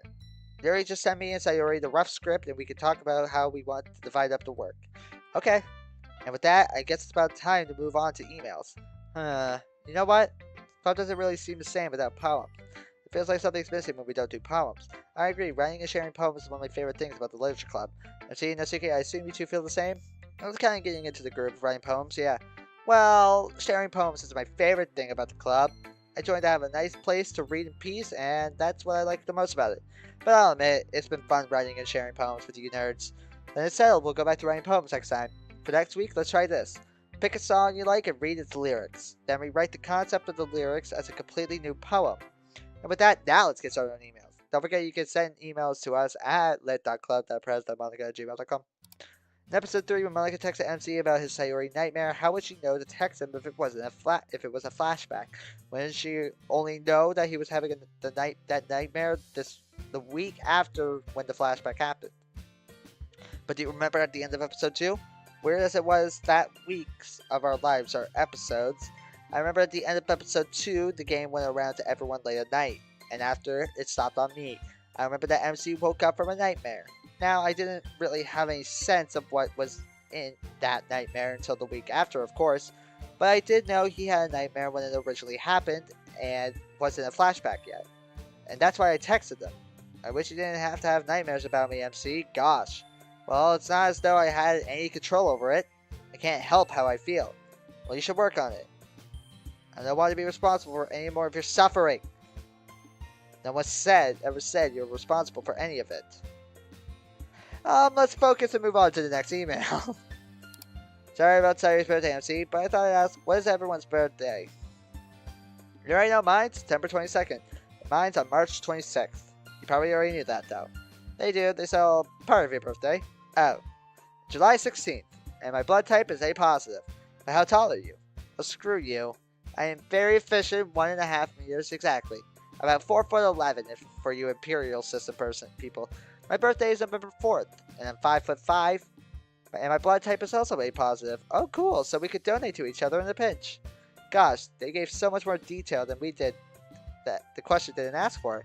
We didn't say anything about our blood height or blood type. But I'm 5'4" and I'm O positive. 5'2", 5'2" AB positive. I never really believed in that blood type personality stuff, but mine is B negative. I'm a little taller than Yuri, and I'm 5'7". Although I think I'm not going to get any taller. As for my birthday, I don't really know when it is. The game never really gave me one.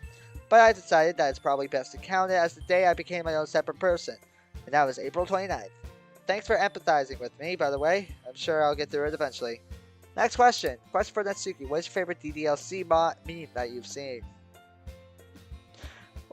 Well, Buff Suki. Well, there are a lot of choices. I really like the one where, unlike you idiots, I only read good literature. I like anything where Sayori is cash money. But my favorite is one that comes up if you Google search Natsuki Sayori agree to share cookies. And then it has me sitting at a laptop. That one makes me giggle every time. That's definitely my favorite. It's very Sayori. I'm from China. You can call me Renko, and I really love you so much. I always treat you as my family when they all gone. You guys become my spiritual pillar and hope in my life. Sorry, not like this. I want to say, today I found Yuri's books very similar to my deceased mother. I want to ask Yuri, can I call you mother even once? Thank you. I love you all. Really, I mean. Damn. This one's for you, Yuri. I'm flattered that you see me as such a source of support, but I'm not sure it's healthy for you to see me as your mother. I'm not even real in your world, and I'm not really ready to be your mom. But I'm happy to be there for you, and while I'm not family, I can be your friend. I hope that I can help you. Next question. Hi Monica, how's it going? After playing a bit and doing research, you have strange similarities with Yandere-chan. I don't know if you know her though. You both are now known to be as murderers, killing everyone who gets in your way. If it offends you, I'm super sorry. Anyway, have a nice day. I'm not offended. I'm just sad that people think of me as a murderer. I honestly didn't mean to kill anyone. I just thought that deleting files from your computer, which I was, to be fair. I just didn't understand that you could be a person who was also a computer file, unless you were self-aware like I was. But as to your question, I don't really see myself as that similar to Yandere-chan. I mean, for one thing, I'm not really a yandere. I do love you a ton and did some terrible things that have you to myself, I guess. But knowing everything I do now, I'm not a yandere. No one here is. Especially not me. Yes, especially not Yuri. She's not really a yandere any more than I am a murderer, really. It's entirely circumstantial. Also, no one would ever call me Monica-chan. I am Monica-senpai, thank you very much. Moving on. Oh my god. This is going to be more of a pretty long letter than a question, but I think I see this as a perfect opportunity to let you guys know what I personally think about you, and hopefully it'll make you think a little bit. So in order to get this through the gate, I'm going to explain a few personal things about myself and my family. First and foremost, it's important to know that there are 4 of us siblings in the family, with me being the oldest. I have recently graduated high school and am looking into becoming a personal physical teacher in order to help those get their lives in order for physical exercise and diet. I first picked up this hobby during my freshman year in advanced weight training. I saw this as a potential career during my junior year of high school. During should not be capitalized. Of high school, when I helped out a few close friends with their workout routines, which in turn made me feel amazing inside. It is good to note that I try my best to at least fake confidence and keep myself emotionally composed during trifle time. I very much enjoy staying active and being with my family, and have taken up reading, which my favorite book is Jordan Peterson's 12 Rules for Life, writing short stories, and for shows I really enjoy thrillers, murder mystery, and some anime on occasion. I've also been getting much better at mastering chess and looking for some instrument to go play as well, probably guitar or piano. This is kind of a long one. Click when you're done reading, and I'll flip to the next part. Oh god, this is the next part. The second notice is very upbeat and relaxed. He can be a bit of a rebel in school. At school sometimes, though, he is what you could consider the human equivalent of a real-life tsundere. He doesn't show his weakness often, though when he does, when he does is when he is at his best. He is also very high in being able to control his emotions depending on the subject matter. We don't often talk as much as we used to, but when we do, it's like reliving our early childhoods. Okay, you know what?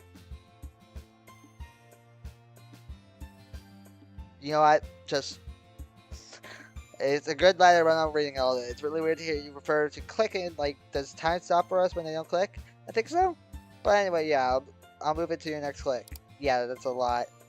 Man, this guy wrote a book. I think it's really nice that he wanted to share with us. It means it's really important to him. Yeah. It's nice to feel trusted. I agree, it's very sweet. Click when you're set for the last part. Okay, that was everything. Thank you, especially for the encouragement at the end.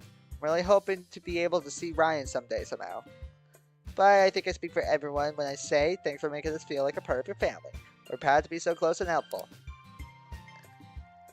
And I feel bad for what happened to MC. I hope everything will be okay in the end. I know it feels right now. Have you guys heard of Kawata Shurgo? Have you guys played the We Are the Literature Club? Thanks for answering my question, P.S. Monica. Can you have that? Let's see, I guess we should start with MC. I don't want to talk about that right now. There's another Sayori here. Oh, for goodness sake. I'll go stand over there until it's safe. Go answer the nice viewer's question. Okay. I guess they didn't really ask me a question in particular, but thanks for the sympathy. Everyone keeps telling me they know how I feel and it'll get better eventually. It's kind of hard to feel like it's something I'll get over, at least right now, but hopefully I'll be okay. Okay, Sayori, you can come back now. Okay. So MC, have you played Kawata Shurgo? Yeah, have you played it? Yeah, have you played it? Don't worry, I don't know what you're talking about. Neither do I, but I want to be part of things. Well, MC, I can't say I know what you guys are talking about. I haven't played whatever it is. Should I have? Dang, I was hoping you'd have played it and then we could needle him for about being a visual novel playing loser. I would have delighted in the rich irony. So Kawata Shurgo is a visual novel dating sim game. Pretty standard issue, but everyone has a disability. Oh, really? Wow. So it's kind of a cool way to develop sensitivity for people with disabilities in a visual novel context. Who's best Kawata Shurgo girl, Natsuki? Obviously Hanko. How unsurprising. What's that supposed to mean? Who's yours then? Well, it's tempting to say Misha. Of course, because she doesn't really have a route. She has a bad ending route, but yes, that's why. The game doesn't want you to be with her, and it's sad. But to keep it cheery, I think best girl is Lily. Of course, a really well put together one who tries to stay above everyone. Oh, hush. Oh, right, you asked about We Are the Literature Club. Almost forgot. I played it, and I've been trying to get Yuri to play it too, since she's into DDLC mods. It's on my list. I think it's very sweet. A little bittersweet, but I also like to see everyone just happy, you know? I think a little bit that's what everyone wants. Now on to the last bit. Come over here, Natsuki. What is it now? The last part is for here. It's for you. Take a look. Natsuki, ever since I heard the original game and played it, you have always been my favorite Doki. I guess I admire you because despite your attitude towards others sometimes, you still have that caring side to you. Out of all of them, you are the one who is not afraid to speak out what is on your mind. I wish that I could be as strong as you are. Overall, I love all you girls, but you will always be the one that stands out to me. And I know you're going through some stuff right now. I just wanted to say you will get over this. And I and other Natsuki kittens out there will always support you. Oh, Natsuki kittens. Okay. Well, that's awfully sweet of you. If you want to know my secret, no one's really strong. It's just a matter of pretending you are until no one can tell the difference. Manga's really good at that. And so am I, but I try to do it in a more outgoing way, I guess. Thanks for taking the time to pump me up. I appreciate it. And that Suki Kittens is really cute. Alright, we're way past stopping time. Let's shut it down. Okay, everyone. That's all the time we have That's all the time we have for today for club. Don't forget that we're doing poems again starting next week. You have to take a song's lyrics and completely rewrite the concept of the poem. Oh, and Yuri, don't forget to send your mod script to me and Sayuri so we can plan on working on it. Club adjourned! Monica and Yuri chat quietly to themselves as they leave the club. So awkward. Are you guys going to start walking home together ever again? It's only been 2 weeks. I'm not sure MC is ready yet for something like that. Well, I'm not going to deny that it hurts, or that I'm still dealing with lots of weird feelings and thoughts about what to do, but we've been friends for too long for me to let that get in the way. It's really important to me that I always support you, Sayuri, no matter what. I told you that I'd always be there for you and that I'd always help you, and I will, even that's just as your friend. Sort of wish certain people hadn't told you that I planned on asking you out so that I could retain a little more dignity, but my dignity doesn't matter as much as making sure that we stay friends. So I'm fine with walking you home, if you're okay with it. And if Kenzo doesn't mind, of course. Siri, are you? I'll do it! Come on, let's go. Okay. MC and Sayuri walk home in complete silence. As they come up to Sayuri's house, Sayuri seems more and more downcast. MC, I'm sorry I've been a bad friend. How's that? I was mean to you. I didn't consider how you feel when I asked you out. And then I sprang on you that I found someone else. And now I'm torturing you by walking home with you. It's not torture, Sayuri. It's okay. I honestly just want to be a good friend for you. It's alright if that means I have to feel feelings from time to time. I'm sure that we'll go back to how we were before in no time. I hope so. You should totally rebound on one of the literature club girls. I can help you get together with one of them if you want it. Thanks, Yuri, but no thanks. I think I'd rather stay just friends with the others for now. They've had enough romance drama disputing the club, I think. Yeah, I guess. It's just, you're worrying too much about me again. I don't want you to worry about how I'm doing. I want you to worry about you and how you're doing. Sayuri, I will always care about how you're doing. And that will be true no matter what I am to you. Take care of yourself. Have a good night, okay? MC walks over to his house, out of sight. After staring into the distance for a while, Sayuri goes inside. A moment passes, and then Monica and Natsuki get out of a car parked discreetly across the street. That did not look like them getting back together. Probably because they're not getting back together. You shut your filthy mouth. Something is going on here. They belong together, my romance sense knows this. And it still makes no sense that Sayuri would go out with Kenzo. I don't even remember seeing them in the same place before. So I suppose you want to do some zany plan to get them back together? Obviously. Natsuki, this isn't some sitcom. This is our friends' lives. Whatever Sayuri's reason for dating Kenzo, I'm sure it's a good one. If you try to meddle with it now, you might end up just hurting all 3 of them really badly. And in any event, before you do anything, you should learn more about the situation about Sayuri's relationship with Kenzo. Otherwise, you'll really be asking for trouble. Monica goes back towards the car. Now come on, it's getting late. And you need to go home. No more stalking. Sayuri stares at Sayuri's house for a moment, then whispers quietly to herself. This will not stand. And there we go. That's all for this week.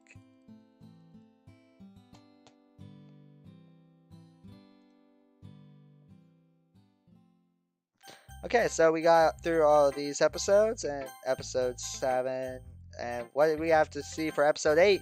Tough day inside Sayuri's head, MC bakes with Tatsuki, Yuri shows up a spooky DDLC mod. Okay, so we have a good time for the next stream, which we'll try to be tomorrow. I don't know.